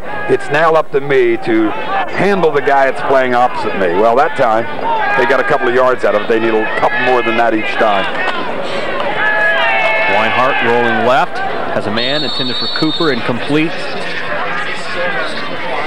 It is senior night here in West Deptford, so Clyde Folsom able to challenge these guys on their last high school football game. Weinhardt, the quarterback, Holmes, the running back, both seniors. And truth be told, for most of them, the seniors, it's their final football game, organized football totally. Most of these guys will not be going on to play college football. You know, you don't want to, the old statement, you don't want to leave it on the field. You don't want to, well, you do want to leave. You want to leave everything you got out there. I'll get it right sooner or later. The fact of the matter is, you got to give it all. Weinhardt going to throw over the middle. Nice catch that time by the fullback, Damon McWhite, the junior, able to hang on and hit as soon as he caught the football. Yeah, and they pick up the first down, keep the drive alive. On the previous play, you know, Cooper was open. He just made his cut a little too soon, or Weinhardt dropped too deep. It was actually a 3-step, and he took 5 or 6. That time, same thing happens as McWhite is open, and again, quarterback Weinhardt actually dropped too far. Should have been a 3. Oh, they got movement. That's going to cost them 5. Their left guard, left tackle, jumped left side of the offensive line. But, you know, you got to have that coordinated. If it's a 3-step drop, that's what you got to do. Instead, it gives the defenders a chance to close on the receiver who have been wide open in both cases. Dead ball foul. Ball start. Offense. Al Shoup, our referee, giving us the call on the 6th penalty of the night against the Eagles. And this one of the first ones that they've had that's not been a crucial drive-killing penalty. Dan Weinhardt bringing the play into Bob Weinhardt from the sideline.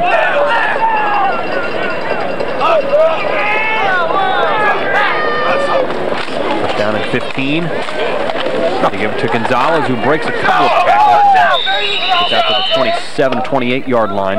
Now, how happy you've got to be as a defensive coach or a head coach to have somebody like Mike Mendenhall out there. When you can have a defensive end, as he did early in the ball game, we talked about a play that he strung out to the sideline until help came. He just did it again. Mendenhall is just showing us how you play defensive end. This is a real player. Mike Mendenhall came into the game with 83 tackles, 9 tackles for loss, and 3 sacks. Holmes falls forward across the 30 to the 33. And you got the feeling from that play he might have gotten a couple more, but couldn't get his feet up underneath it. Yeah, you'd like to see Holmes come up with another big run and maybe get him down near the end zone or get into it himself, because with the career that he's had here, you don't want to see his final game lost in the shadow of a 21-0 defeat, huh? Fred Holmes just deserves the recognition of the people in this area and even outside the area as one of the finer players in South Jersey. And he's done it over a couple of 3 seasons. 3rd down and 9. Play action. Weinhardt puts it on his hip, looking downfield for a man, and that goes incomplete. I think he was trying to find Damon McQuaid again and is unable to make the connection. Yeah, with the speed and the adjustment ability of Paulsboro, that's a very, very difficult pass to complete. You're just taking so much time. They are so quick. They can react and get to the receivers in such a hurry. There's nobody left by the time you're ready to throw. There's nobody left open. And Weinhardt has to have that told to him on the sideline. You're going to have to go with those 3-step drop passes. A telling tale tonight for the Eagles, 0 for 6 on 3rd down conversions. That and untimely penalties will really cost you. This time Paulsboro has a man back deep. A short kick bounces at the 45. Will roll another 6 yards down to the 39-yard line, and that's where Paulsboro will take over on offense. 9:13 left in the 3rd quarter. The Red Raiders come out for the first time on offense here in the 2nd half, leading at 21-0.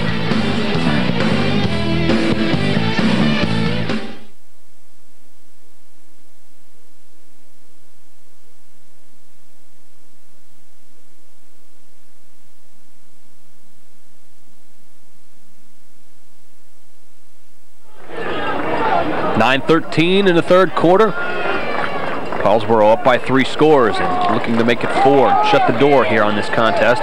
Webster going to go deep. They're going to look to do it in a hurry. He's got Giles, and it's caught at the 20 and brought down at the 12-yard line. Chris Cooper on the coverage, but the damage has been done. Had that play early in the ballgame, didn't we? Remember, Giles turned the wrong way, or didn't think that Webster, I think is the way we put it, didn't think that Webster had the ability to air it out and get that distance. This is going to go for naught, as we'll have a holding penalty against Paulsboro. But fascinating, isn't it? They probably told him, hey, Giles, you gave up on Webster in that 1st quarter when we ran this play. This time, turn the Jets on. He'll get the ball to you. And he ran right under it and makes the completion. So, you know, it doesn't help him here, but they'll remember, at least Giles will, that he can use that speed, and Webster has the arm to get it to him. Holding offense. Unfortunate penalty. One of the first times that Paulsboro has made that mistake tonight to negate a big play. Yep.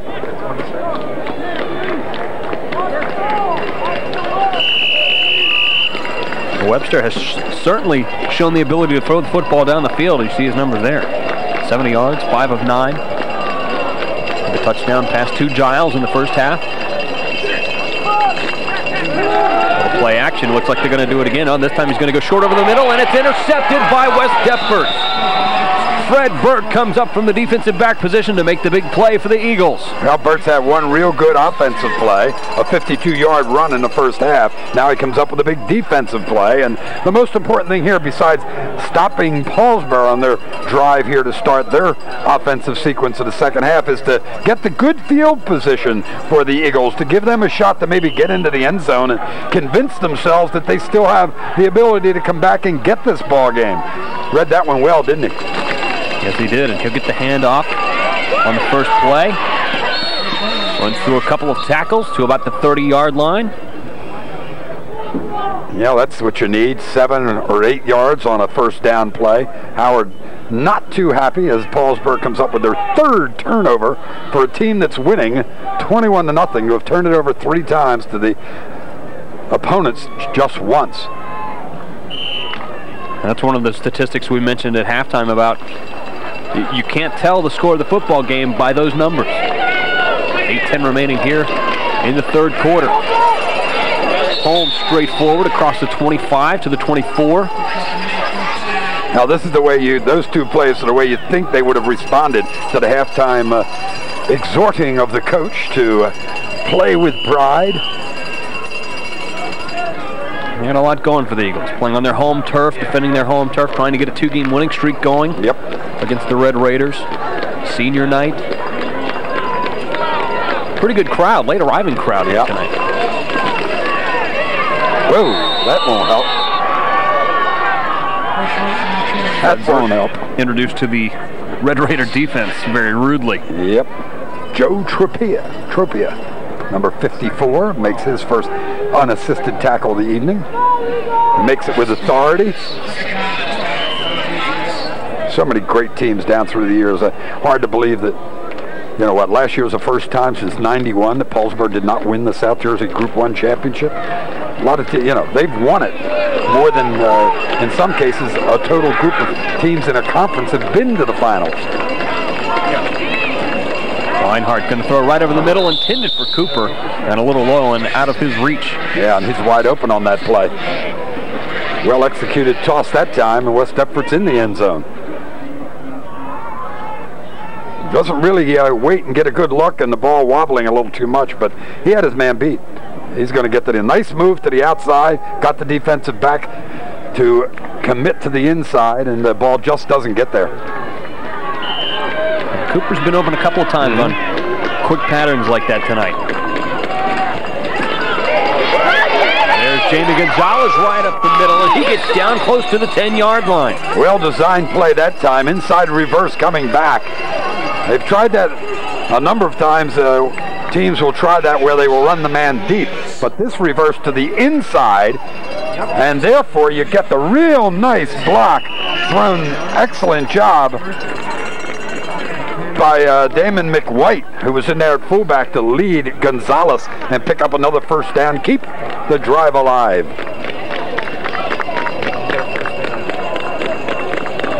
First down and 10, just outside the 10-yard line.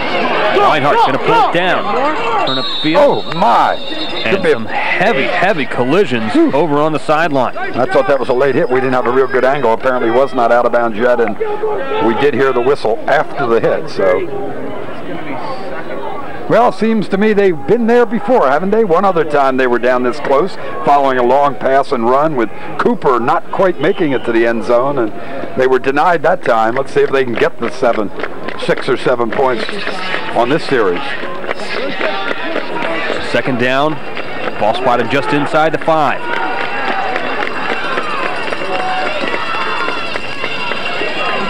They give it to Gonzalez, and he has tripped up and brought to the ground that time Tom Curl. How many times have we called his name tonight? Yeah, I'll tell you what, Curl stops him at the end, but Mendenhall was underneath and reached up and I think made the initial stop as he grabbed him. So Mendenhall and Curl, a couple of wrestlers slash football players.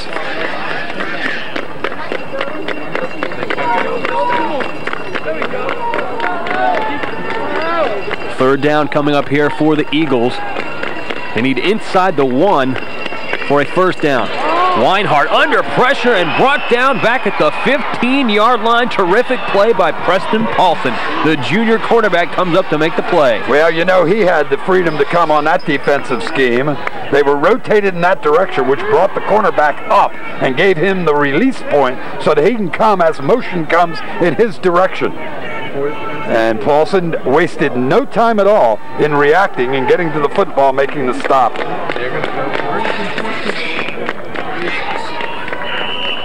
Well, they've got lots of room to the right side. You think they'd roll in that direction, but remember, we've got a left-handed quarterback and how much difficulty he's had coming back throwing the ball when moving to the right. Straight drop back fade pattern intended for Cooper,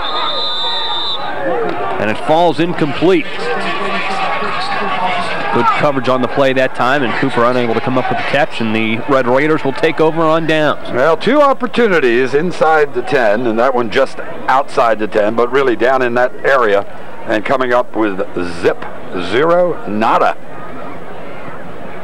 You're not going to win too many football games against a good squad like Paulsboro not being able to finish in the red zone. Now, got to do it. Saw Clyde Folsom talking things over with his quarterback, trying to get the problems worked out. They've had their opportunities and to this point have not been able to take advantage. Paulsboro first down and 10. And the predictable thing is now what? Redmond goes 90.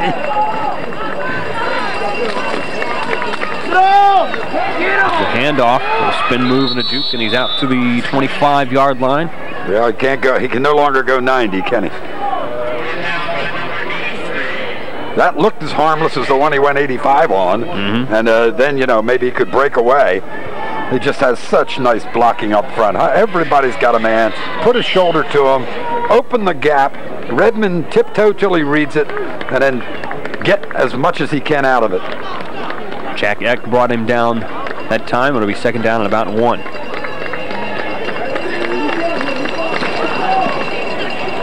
Guess who? Out to the 30. You know what you like about him? Not only is he able to get that good speed and explosiveness, but he's a pretty good power runner too. And I think that's why we talked about his size. You know, with 185 pounds as a sophomore, he can get in there and bang. I mean, look how the defender has to just go backwards. That's a good shoulder hit by Bill Harker, number 40, but he still falls backwards as Redmond's momentum and power drives him in that direction. 167. Not a bad night. And more than half on one run. About 14 yards a carry. Here's again, tries to turn to the inside that time and can't run out of the tackle. The name's Kevin Harvey with 101 TDs in his high school career. Means something to you. He's a former great star at Paulsboro, and he's Isaac Redmond's cousin. Also told Sean Redmond. Let's see, they're just don't know where to go, do they? Leave go. Did he get his shoe? He got his shoe. Yeah, he can talk about that in the future. You know, 20 years from now, assuming Redmond continues in this direction, he can say, you know, one night I got Redmond's shoe. Yeah. And then that'll be a memory. The player threw it down for a few minutes. Redmond couldn't find it. He was walking around in circles looking for the other cleat. But anyway, Sean Redmond, who played at Glassboro a number of years ago, his other cousin went on to a fine career at Penn State. He, until Harvey came along, was probably the leading runner in a decade or so in South Jersey. So great bloodlines here, and certainly has done nothing this year to disappoint. And Jason Morrell left the field for West Deptford a moment ago. A little blood showing that had to be tended to. Yeah. Now, with Isaac Redmond, you know that the genes will not be a problem in that family. Second down, Webster throwing deep, looking for Giles, and overthrows it.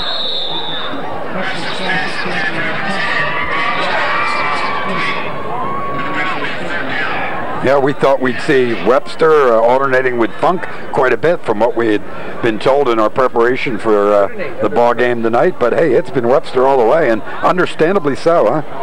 Yeah. Well, you look at the numbers on Funk too. He's coming. He's attempted 18 passes or completed 18 passes, and 8 touchdowns. He actually has 2 more touchdown passes than Webster does. Yeah, in 46 attempts, 8 TD passes. I can't do that math.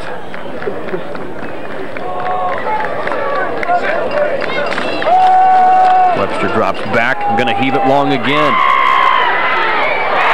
Is caught, is it inbounds? Yes, indeed, all the way down to the 31-yard line, Karis Cooper. Yeah, let me tell you, this is frightening. You get a guy like Karis Cooper, doesn't see that much playing time, sophomore, he'd be a starter on any team, well, 75-80% of the teams in South Jersey. He just has such good talent, and he's got to work on it and develop it and keep pushing and pushing and pushing till he gets his shot at more play full time. But Karis Cooper, along with Isaac Redmond, 2 of the finer sophomores, skilled players in South Jersey. You know, it was hard to tell from the replay, but it looked a little bit like he may have brought that down with one hand. That wouldn't surprise me. See the first downs, and another penalty flag comes in before we can get this one started.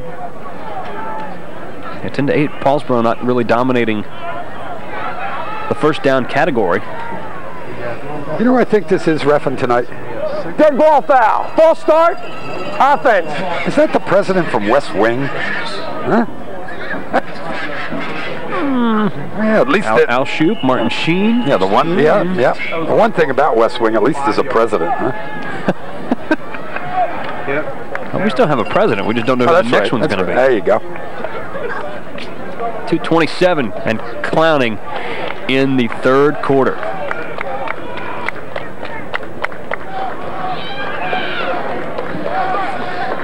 Penalties for 125 yards between these two teams tonight. Webster under some pressure somehow got out of it. Oh my! Back to the original line of scrimmage and much more. Out of bounds at the 20-yard line.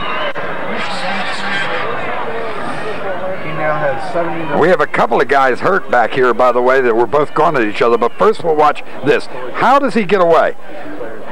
How? Because they don't give up at Paulsboro. They continue to go. They continue to go. They just have seen so many plays like this throughout their childhood, right up through junior high school, and then in their turn to play, that they have this thing in Paulsboro that they will not be denied.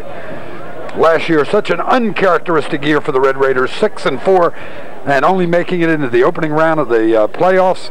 It just was not the kind of football you expect to see out of Paulsboro, and this is the kind of stuff that you are used to seeing if you've been following this club for years. We had a huge collision at the 35-yard line. Watch right here. Right there. Oh, my. 44, Damon McWhite, and 59, Anthony Esposito. That is the irresistible force in the immovable object. Yeah, well, I'll tell you what.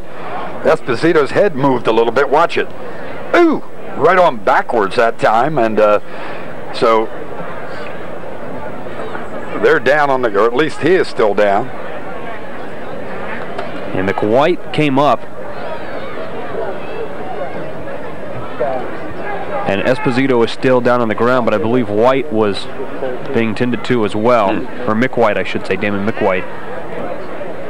But Anthony Esposito, for the second time tonight, has been down out on the field. We believe earlier in the game he probably got his ankle rolled up on a little bit in a pile and was able to get up and off under his own power. But after that collision, he appeared to be in some pain. And the way he looks right now, he probably treated another twisted ankle in lieu of whatever injury has occurred to him at this place. Webster, solid night through the air, solid night on the ground as well. Almost 20 yards a carry. And on that last one, looked like he would be stopped for a significant loss in the backfield and was somehow able to shake through the coverage and get up for a solid gain. You know what we have for Paulsboro at the head? Belief is such an important part of any sports, but particularly at the high school level. How much you believe counts. And in Paulsboro, it's belief. You know, they have a slogan down there, Paulsboro Pride. All over town, they have flags waving with that slogan on it, and the kids just grow up believing it. And if you know, they're going to play football and they're going to wrestle, or they're going to do both. And over the years, the success is a storied one if you follow sports in South Jersey.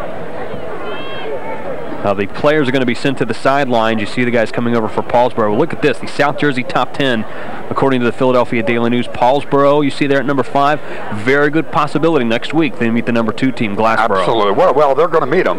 They will absolutely meet them in the South Jersey Group 1 final. What a collision that will be. Talk about a high-scoring club. Glassboro averaging over, are you ready, 48 points a ball game. And they're coming in against a club that shows the kind of defensive skills that Paulsboro does. Plus, these two teams have matched up over the last 10 to 15 years so many times at the playoff level. They know each other. They care deeply about what happens in that ball game. And you can bet that while Glassboro has a ball game tomorrow, we're taping this on a Friday night, they're playing a Saturday afternoon against a pretty good Gloucester team, trying to get their Tri-County Conference Classic Division Championship and wind up 10-0 as Paulsboro apparently is going to be. Can you imagine that one? What a game that'll be. Now, a Gloucester County club has won the South Jersey Group 1 title for 14 years in a row. Looks like it will be 15. We're going to take a timeout with the injury. 2:02 left in the third quarter. Paulsboro leading this one 21-0.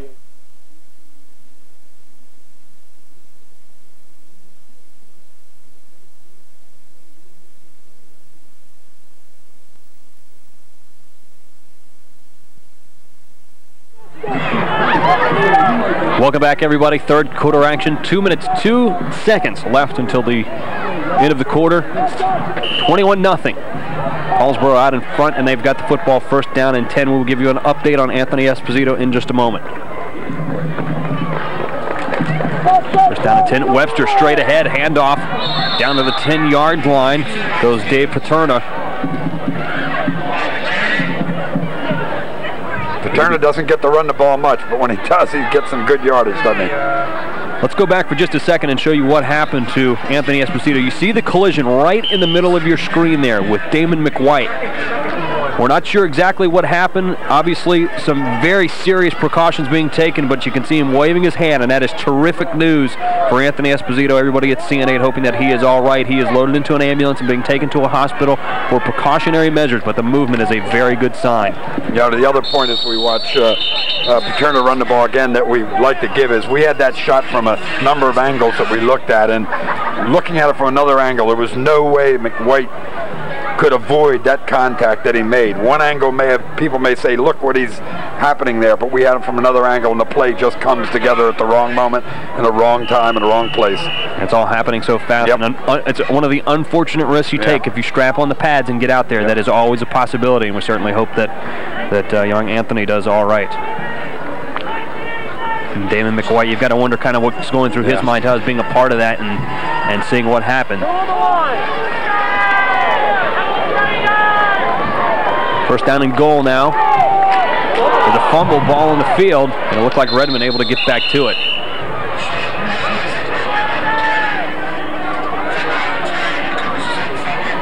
That'll bring up second down and goal for the Red Raiders. Yeah, a lot of luster is going out of this ball game at this point with the weight that both teams had.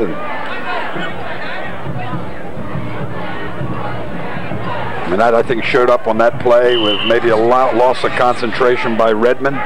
Just didn't get the handle on the football, nearly turned it over to West Deptford.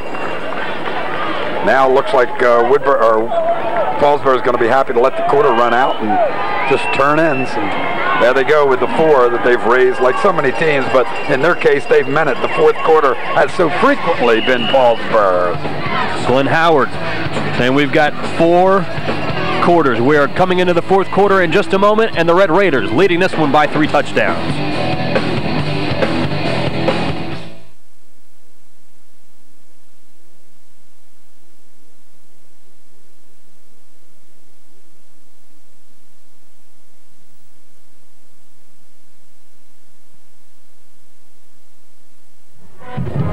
Twelve minutes of action remaining here between Paulsboro and West Deptford. Glenn Howard, as it would appear, looking to a 10-0 record if they can hang on here tonight in West Deptford and face a very likely showdown with Glassboro coming up in the final.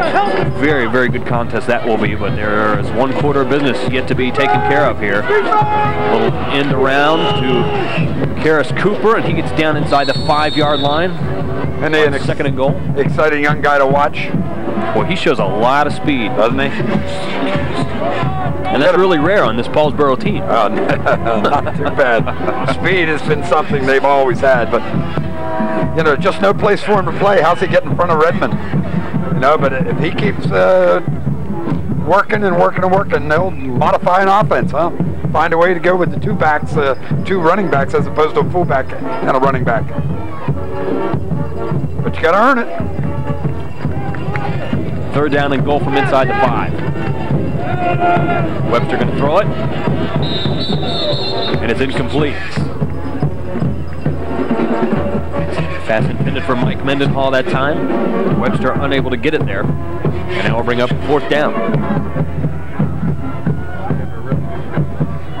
Chris Cruz, number 18, brings the play in from the sideline, and thought maybe we'd see a little attempted field goal here.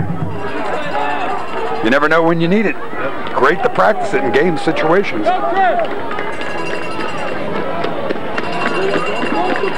And they're going to go for it here on 4th down.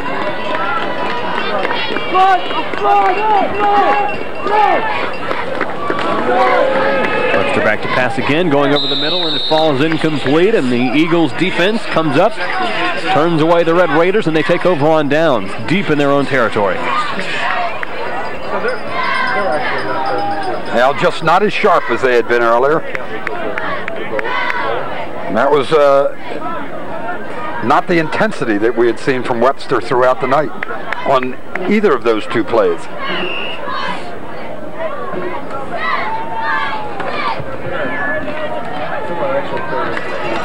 First down and 10 now for West Deptford at the far end of the football field from that angle.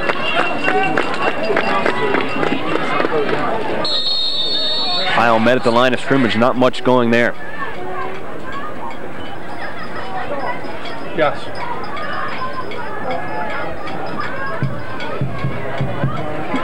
Folsom had hoped to see the club go deeper into the playoffs, and really think that they felt they matched up real well with Buna. I think disappointment would be the word as they came out of that playoff game, and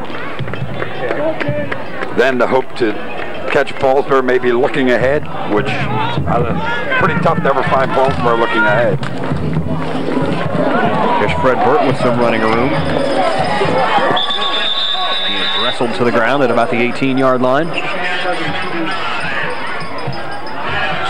There have been a number of players for West Deptford to be able to come up and make plays. Burt's had some good runs. Gonzalez. Yep. Brett Holmes, obviously. Holmes with a nice block. 4-on-4 that time. Number 4, Brett Holmes throws the block on Preston Paulson, and that's what released Burt downfield. Watch it again. And he comes upfield and just couldn't get the block he needed on Lionel Sharper to break it further. Gonzalez loses a handle on the football, and the Red Raiders say they have recovered, and indeed they have. Doesn't that kill you? Absolutely kill you. Yeah, I'll still say we looked at those stats and subtracted that long run away and said how even they were. Look what happens here. He's got it. Whoops, forgot the football. And guess who comes up with it? Tom Curl. Tom Curl. Curl's up on it. Look at it, just slide right on out.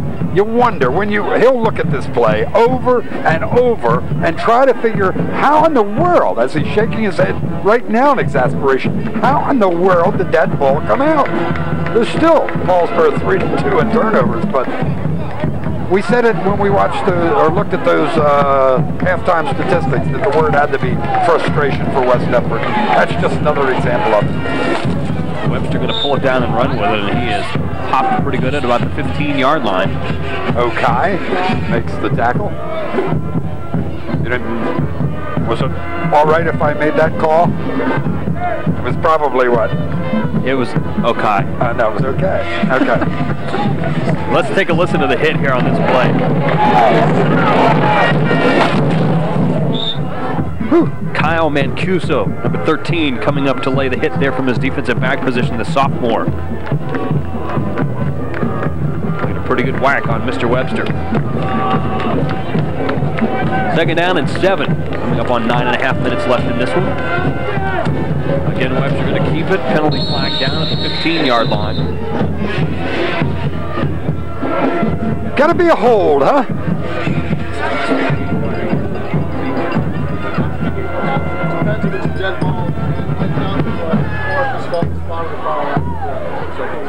Well, we've had more than our fair share of penalties here this evening in South Jersey.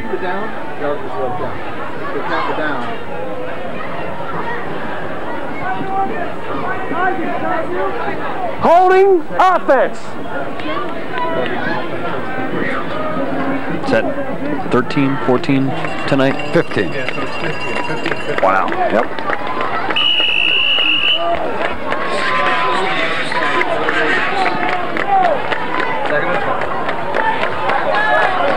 And again, it is second down for Paulsboro. Well, fade pattern into the corner, going to go out of bounds. And Cuso with good coverage that time on Lionel Sharper. Yeah, interestingly, if we had Sharper isolated, the wide receivers, when they come out, they read the coverage and they give a little hand signal to the quarterback just where they're going to run the pattern. And that time he wanted the fly pattern right to the corner. So he put his hand up, made a little mark, and as a result, Webster knew where he wanted the ball delivered and just didn't make the connection.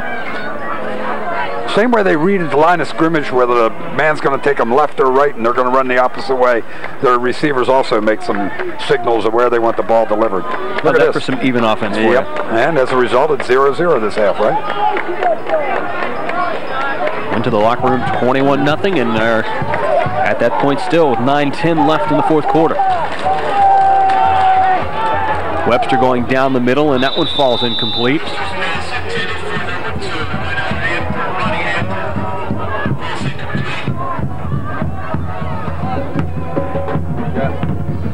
That one intended for Lonnie Hampton, a 6'3", 190-pound senior.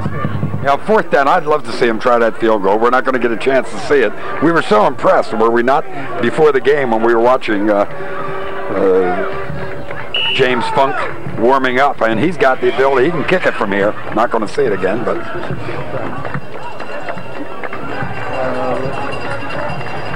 Yeah, you've got to wonder. You mentioned earlier too, when you get down, if you're down 2 and you've got no time left and you're 30 yards away, you need a field goal. You're going to want to know if your guy can do it when it comes to game time. Absolutely. Completely different than practice. We know he can do it in practice. We've watched him. And 4th down and 20. Webster going to throw again into the corner. Oh, look at this. Here comes a penalty flag. It's going to get him for pass interference. Yeah. It took him a minute to get him out, but you could see him reaching for it. Well, it wasn't quite a minute, but it would fall into the category of a late flag.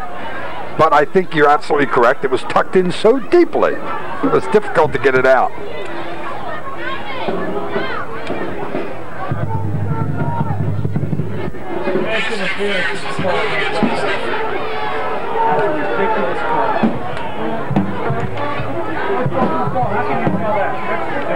And they marched the penalty off, and Clyde Folsom, a little in disbelief, I think, with his hands on his hips. Pass interference, defense, first down.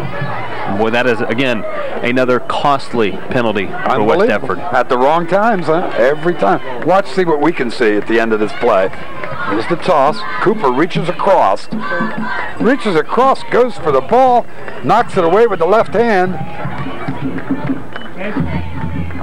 I'll tell you what, we're up here and they're down there, and that's why they get paid to wear the striped shirts. You got to call what you believe is the right call. More importantly, on a penalty on 4th down and 20, it's now a first down. Webster gives it off to Isaac Redmond, and boy, does he go into the end zone easily on first down, and it is now 27-0 in favor of Paulsboro with 8:53 left in the ballgame. Yeah, that was kind of like, wow, what else can we do? And at that point, you kind of think Paulsboro's blockers got a shoulder on anybody, and they didn't have to push too hard. 178 yards, 3 touchdowns. Terrific night for that young man, Isaac Redmond. Boy, he has shown the whole gamut of runs. From the easy one for the 5-yard, that one he went in untouched, to the terrific 85-yard run earlier. Bad snap. Paulson pulls it down and is just going to get run out of bounds, so the conversion fails. The snap was a little high, and Funk never even had a chance to get a foot into it, and so the score remains 27-0 with just under 9 minutes to play. A little high, but you know, they knew what to do, didn't they? It isn't like they don't practice that situation. Just try to get to the corner, but not going to happen. Good job by Isaac Okai to chase him to the sidelines there, and Paulson did a good job just handling that one as it was up so high. We have an update as well on Anthony Esposito, the injured lineman for Paulsboro. He was taken to Cooper Medical Center for a possible neck injury as opposed to Woodbury. Yeah, Cooper is a trauma center in South Jersey. Underwood would be the closest hospital, but Cooper, you go if you're really concerned with a major trauma. Yeah, we were told from the truck as we get a look at the touchdown that he was alert and coherent as well, so that is good news. Well, not too difficult a task, was it there? That's the one that we normally say, hey, Ken, you could run that one in. Yeah. And you know, I might still be able to do that just yet.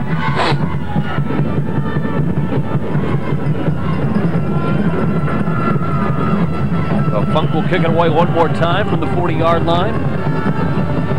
Weinhardt, Gonzalez, Holmes back deep. This is a high end-over-end kick. taken by Justin O'Neill back at the 20, works his way to the 25, and that is about it. You know, a lot of noise being made in front of us tonight by a pretty good band, the West Deptford band. We ought to talk about this as we see Redmond's stats, 15 carries, 178 yards, and the 3 TDs. But this West Deptford band, are you ready for this? Leave December 27th for London, where they will perform in the New Year's Day parade. Very, very happy group. There they are, London bound. Only there are 40 bands from around the world, all around the world, invited to participate in the London New Year's Day parade, and they're one of them. Another penalty flag on the ground as this play has Weinhardt scrambling for his life and finally dropped at the 20-yard line. By you-know-who, Mendenhall. And penalty will go against the Eagles.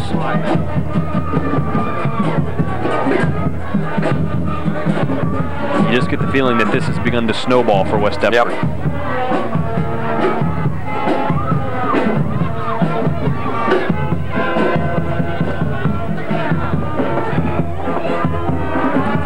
An illegal shift against West Deptford, and that penalty has been declined.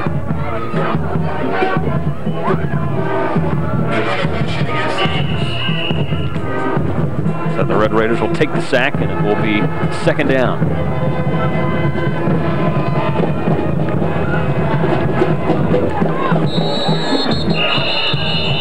Yeah, another dead ball foul.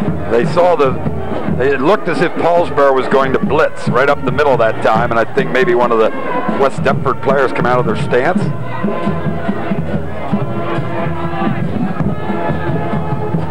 Dead ball foul. False start. Offense. Yep. You're right.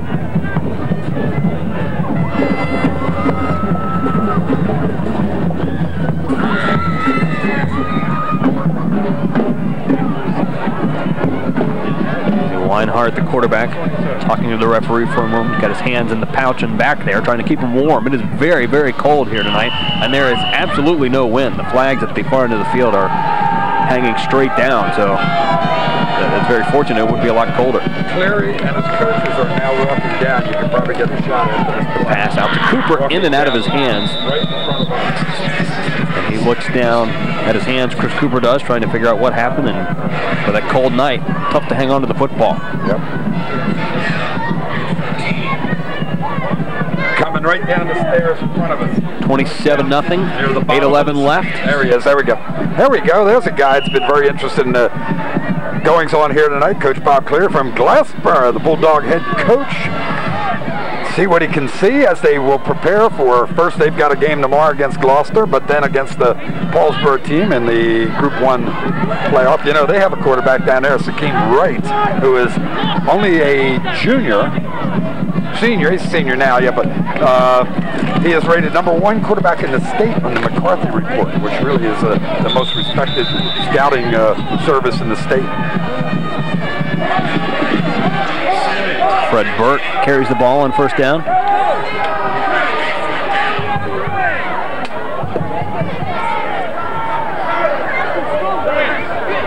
And again, this big rivalry game. Some emotions running a little high out there towards the end of the play. 7:44 and counting now in the fourth quarter, and Paulsboro in control of this one.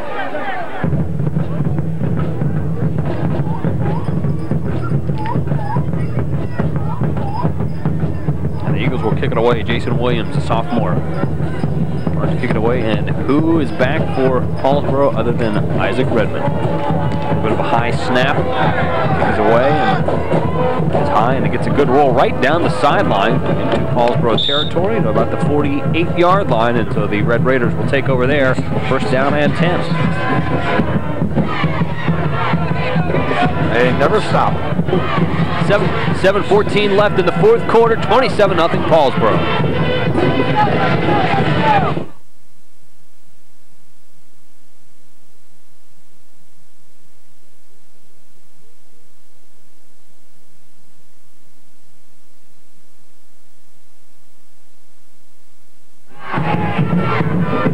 Now the Red Raiders all over this one on the scoreboard, at least.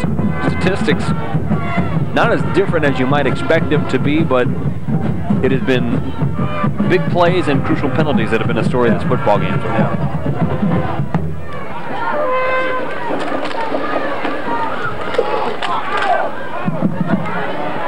Paterna again.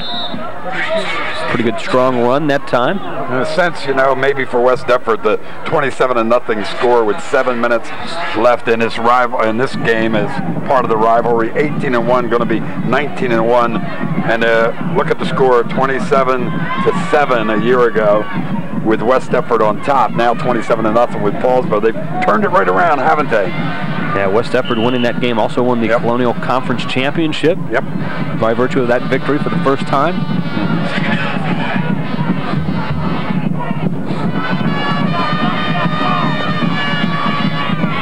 Second down now, 6.5 minutes left in the ball game.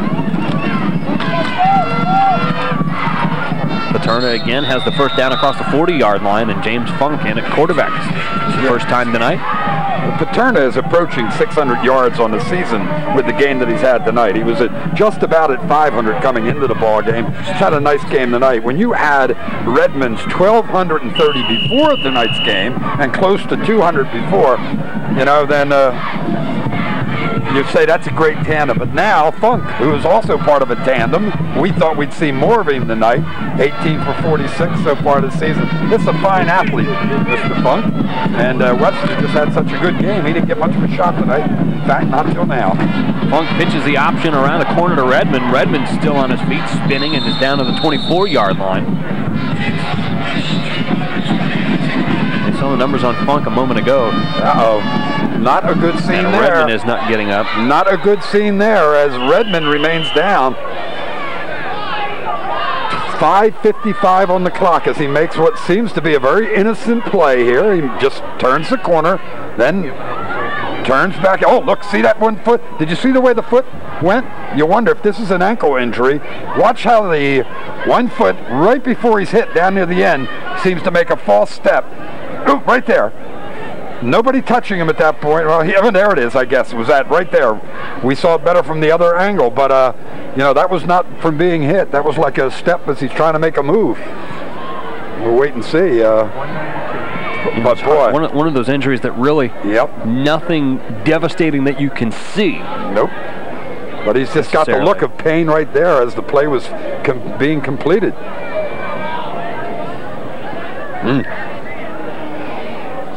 Well, the training staff for Paulsboro is definitely earning their money this evening. Yep.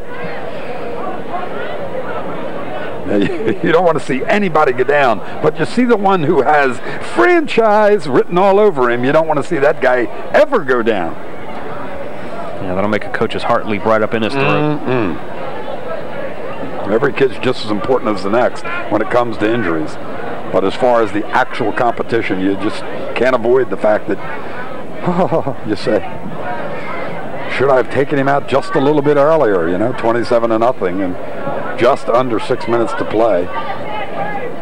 Now we got some good football coming up for you as well here on CN8. State semifinal action from the PIAA, Philadelphia Catholic and Public League finals and group finals in the NJSIAA. And I tell you what, you can travel anywhere you want to in the country and you will not find a better combination of football than you will in the region that we cover. Well, he doesn't have his 200 yards, and I bet you he doesn't get them because I bet he isn't back in the ball game tonight. But let's just be so thankful that this young man is walking the way he is on the sideline. I think he just got like a stinger of some kind where he stepped in the wrong, looked like he had caught it right in a hole or something, which I can't imagine.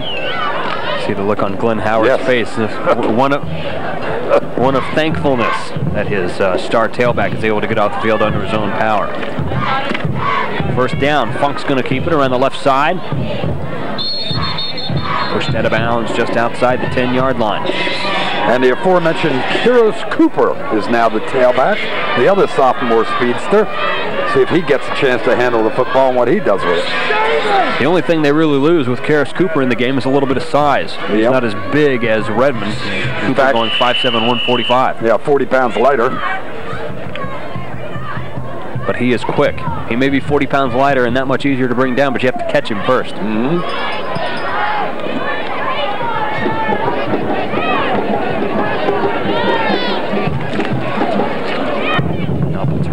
Cutback this time, still on his feet, fighting for the end zone, and he gets in. Touchdown, Dave Paterna. His 5th rushing touchdown of the season, 6th touchdown overall. And that makes the score 33-0 with 5:05 left here in the 4th quarter.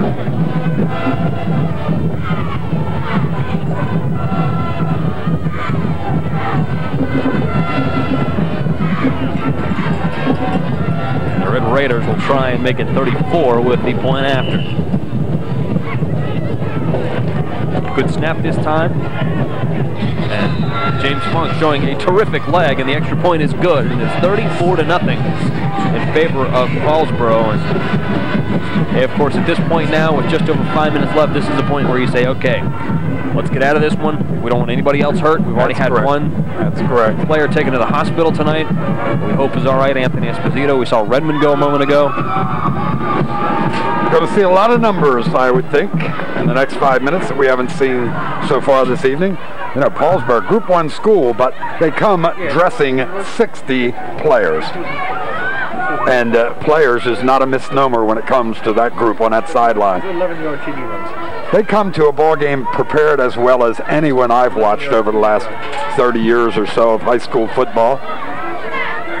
And Glenn Howard has to be credited with that, with a fine staff that joins him. As an outstanding group of assistant coaches that so seldom get any accolades. Dom Antonini and Tony Delavecchia, Byron Dixon, Wayne Farrow, Jim Pandolfo, Tom Richardson, Phil Scott, Fran Simpson. So many been there for so many years together.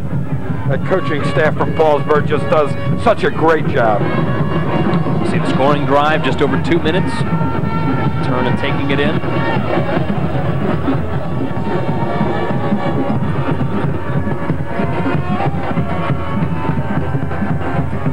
And again, it's Gonzalez, Weinhardt, and Holmes back deep for West Deptford. And Brett Holmes will take this one from the 12-yard line. Get up behind the wedge, got a little hole. Holmes at the 30, the 40, trying to cut it back now, pushed out of bounds right at midfield. Karis Cooper in the pursuit for the Red Raiders.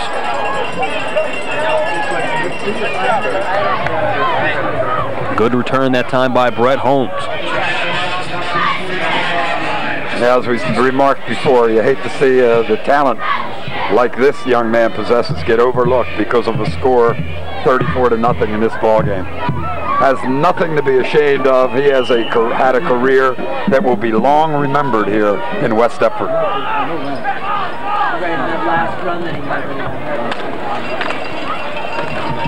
Holmes the ball carrier for a couple. 3 yards into Paulsboro territory to the 48-yard line. Now Brett Holmes holding the school records in attempts, yards, and touchdowns. 35 TDs, over 3,200 yards carrying. I think 500 and some carries, something of that nature. Yeah, close to 600. Yeah. Second and 7. And a new quarterback coming in for West Deptford, Kyle Mancuso, the sophomore. Mancuso's seen some duty defensively, but he'll be the main guy next year unless somebody else steps up. There's Holmes into the secondary, steps out of one tackle, cuts it back, 25-20. One man to beat, gonna drag him down at the 10-yard line. Holmes all the way into the secondary. Carl Revels, the junior strong safety, brings him down, and it saved a touchdown. And West Deptford, with 4:10 left in the ballgame, trying to crack the scoreboard and prevent the shutout. And you can see his talent, the way he finds the hole, finds the opening, and then turns and tries to get away from Revels. Can't quite do it, but you know, the good backs have that vision thing. You know, they find the hole, they find the daylight. If it's ever there, there's no daylight here. And Holmes started the play just outside the 10, finished it just across the 10, so maybe half a yard. That'll bring up second down.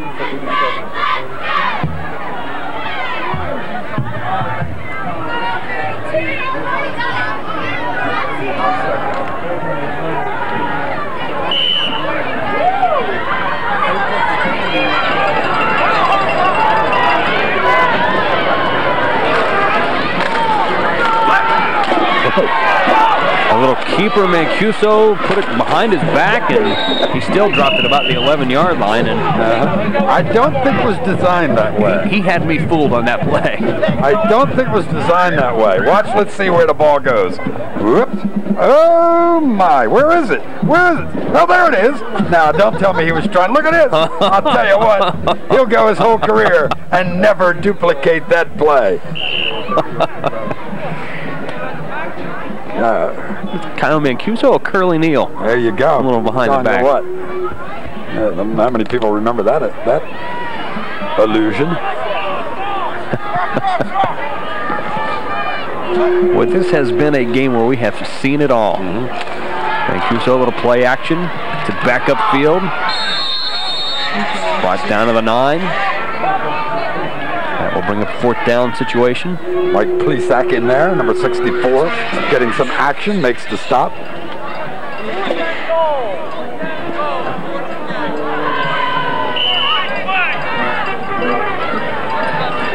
The clock is rolling on the scoreboard, and we come up on 2 minutes to play here in the 4th quarter.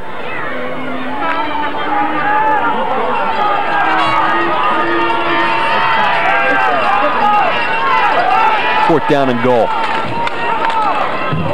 And there they give it to the up man, and he is into the end zone. Bill Harker, the junior running back, and West Deptford is on the scoreboard. With 1:50 left in the 4th quarter, the Eagles find the end zone. A little counter play coming back, little counter trap, and Harker found an opening. It was not to be denied, so they get there. It'd be interesting had Paulsboro not scored and West Deptford got the extra point, we would have a complete reversal of last year's score, 27-7, West Deptford on top. Jason Williams, a sophomore, on for the extra point try.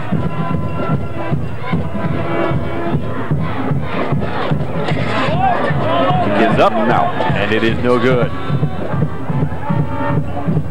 So with 1:50 left in the 4th quarter, the score is 34-6, and the Eagles, we talk about in the second half, they come out on the pride, the challenge, and they prevent the shutout. A little positive note for Clyde Folsom to work on.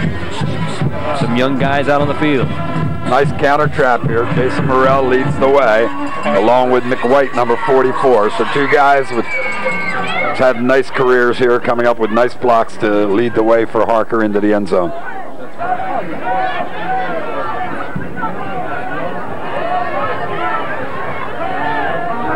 Well, the big crowd that we have here has largely dispersed. Been a long evening at West Deptford. Very long for the guys in green.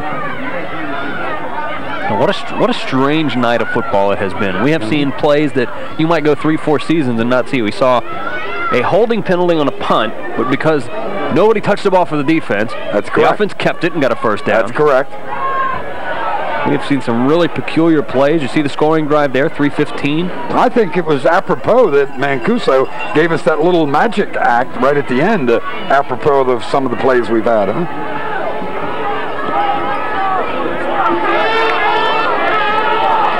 Williams has it teed up as if there will be a onside kick coming here, and the Red Raiders, I think, agree also. They're kind of inching up. And here come the Eagles. There's a kick. Got the good bounce. And the Red Raiders get possession, and that's Kevin Hernsberg, the junior, the lineman, up and showing some pretty good hands there. Yeah, I thought he was going to get to the corner and maybe turn it on and run it in. I tell you what, and credit, I mean, that's not the easiest thing in the world, this kick. Credit Jason Williams, because he got the nice bounce. That's the one you need. That's the one you practice. You got to get that bounce. But Hernsberg comes up with it and shows us the running ability. He'll go off and say, guys, I want to be a fullback. Look at this left hand. Oh, there it is. Off the tip drill. Not bad for a lineman. Maybe he needs to talk to Coach Allen and say, Coach, can I try some tight end? That's what he's going to do. Straightforward running game for the Red Raiders this time. Ryan White, a freshman, in to carry the football that time. Brought down by Isaac Okai. There you see Mr. Hernsberg. He's saying, come on, Coach. And now he's got tape to prove it. Well, this is the time, believe it or not, where you got to make the impression. You don't get that many chances to get into the ball game at the varsity level. So you're ready, you wait, you get your chance, and you show off.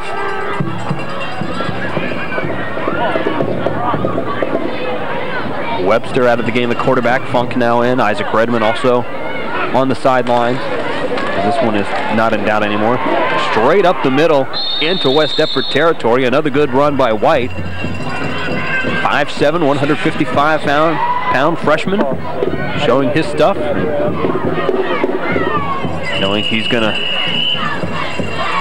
be in there behind Redmond for a couple of years, taking every opportunity he can to show what he can do. Big hole. That is not bad for a second unit, huh? They will be playing that one over again and say, see, we can open them, but this guy, freshman, huh? Where do they keep coming from down in Paulsboro?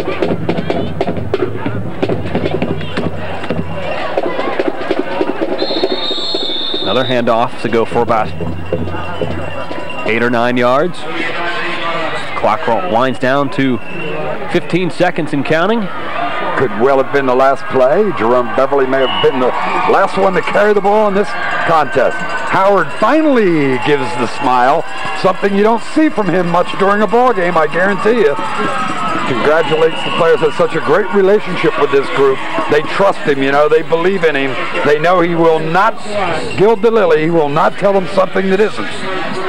So they believe him, and then he goes to his assistants and says, what every head coach has to say, guys, without you, we wouldn't have been here. Now Paulsboro is victorious here, 34-6, the final score. We'll come back in just a moment and wrap this one up from West Deptford, New Jersey, with a little post game here on CN8.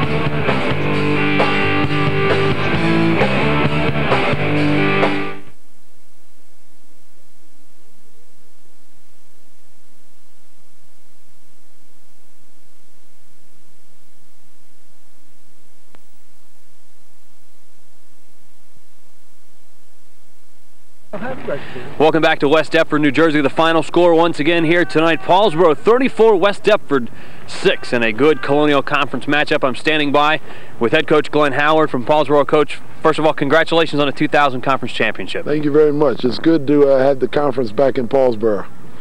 Give us an update very quickly. We should touch on this. How's Anthony Esposito doing? He was injured earlier. From what we know, he's doing pretty good. Most of it was precautionary. They brought him in and took him out on the stretcher. He had movement in all of his limbs. He had a headache. He was a little bit dizzy. Other than that, he seemed to be, you know, not in much pain. So we think he's going to be okay. And our prayers go out with him. And he was in good spirits when he left the field. I think most of it was precautionary. What were you thinking when you saw him down and he didn't get up right away? That must be a nightmare as a head coach. Well, he's had some stingers in his shoulder area a couple other times this year, so I thought that's what it would be. And I mean, he was in good spirits, and his mother and father were out with him, so I think he's going to be fine. All right. 10-0 now, conference champions, looking ahead to a very likely matchup with Glassboro in the finals. Talk about that team. Could be a couple of 10-0, very good football teams going at it. Yeah, I haven't seen Glassboro personally. I know they got a real good squad, though. We faced them in the passing league, and they got some great athletes on their team. The quarterback and the receiver, and running back Evans is very good, and they just got a really good ball club. And they're very well coached. They always play tough, hard-nosed defense, and it's going to be a great challenge for us. You've got some good athletes on your squad as well. Tell us a little bit about Isaac Redmond's performance tonight. Well, he had another outstanding game. He's been consistent all year long. Every team he's faced this year, he's ran the ball really well. And he's been durable. If we give it to him 25 times, he's ready for the call. If he gets it 8 times, he's ready for the call. And you saw tonight, he's tough, hard to bring down. He possesses a lot of speed, and he's a great breakaway threat for us. Thanks for your time. Congratulations on the win and the championship. Thank you very much. All right, and when we talk about Isaac Redmond, he showed us the gamut tonight, from easy touchdown runs to the most difficult ones. He's standing by with Mike Lendner. Well, he didn't run the ball 25 times tonight. This is one of his first runs of the night. Just a 5-yard dance into the end zone. Gets the great block from his fullback, Paterna, and he gets in there in a hurry. And Isaac, you got to be very happy with that. You only had the ball 16 times tonight. What's going on? You're lightening the load a little bit. Yeah, well, Well, 16 carries is enough for me, as long as we come out with a win. And today our whole team stepped up, and Dave threw a lot of key blocks for me. And so our team is just proud to have a Colonial Conference championship back to Paulsboro. And of course, you got a lot of good blocks tonight, but there was one run particularly where it really wasn't so much blocking as it was Isaac Redmond. Tell us about the 85-yard run, and we're going to watch it, and you're going to see how many times you will get hit here. 7 times. Did you realize it? No, I didn't realize. I just kept on trying to spin and dip and dive and try to get out of the hole. And I slipped away from a couple of tacklers, and I was off to the races. Now, when you say you were off to the races, we kind of noticed that as you got down around the 20-yard line or 15, looked like you were running out of steam a little bit. How about that? I want to tell Coach Howard that we might have a little bit of extra running on Monday. All right, well, we don't want that to happen. Good job tonight. Congratulations, 192 yards, just under 200. And maybe you would have had the 200, but looked like you got injured. What was that, like an ankle or what? Yeah, the guy came up from behind me and tackled me and rolled on my ankle. And it'll be fine. I go home and ice it, and be back to practice on Monday. And be ready for the Bulldogs from Glassboro. Yeah. All right, congratulations. Go enjoy this one. Thanks. Great young man, and he does all the right things. Talks about the players that are out there blocking for him, and he does get some blocks, but guess what? Block or not, this is a real talent. Yeah, he is a tremendous talent. You see the rushing yards for Paulsboro. He had the bulk of them. 363 yards, 469 of total offense. I tell you what, next week, if they meet Glassboro, you're talking about a colossal matchup. Well, you're talking about a game in which it could be 800 to 1,000 yards in total offense. This could go up and down the field, so that's going to be a great game, and anybody has a chance in the area, they should get out to see that one. Yeah, well, we got some good news tonight as well. At Anthony Esposito, nothing really serious. They think he's going to be okay, and we saw the movement. He waved to the crowd. He was leaving. Very good news. You hate to see that in a high school football game. Well, you hate to see it any time. You hate to see it happen to any player at all, but it just happens. We watched it a couple times, and there was nothing could avoid it. It just occurred, but he's going to be fine, and they'll think about this for a little bit, and then they'll get ready for that Bulldog game, and hopefully he'll be back for that one. And well, Paulsboro gets the 2000 Colonial Conference Championship, and more importantly, a big win on a Thanksgiving weekend against their arch rival, the West Deptford Eagles. For Mike Linder and the entire crew here at CN8, my name is Ken Phelps. Thanks for joining us. The Paulsboro Red Raiders victorious in this one, 34-6 over West Deptford. So long.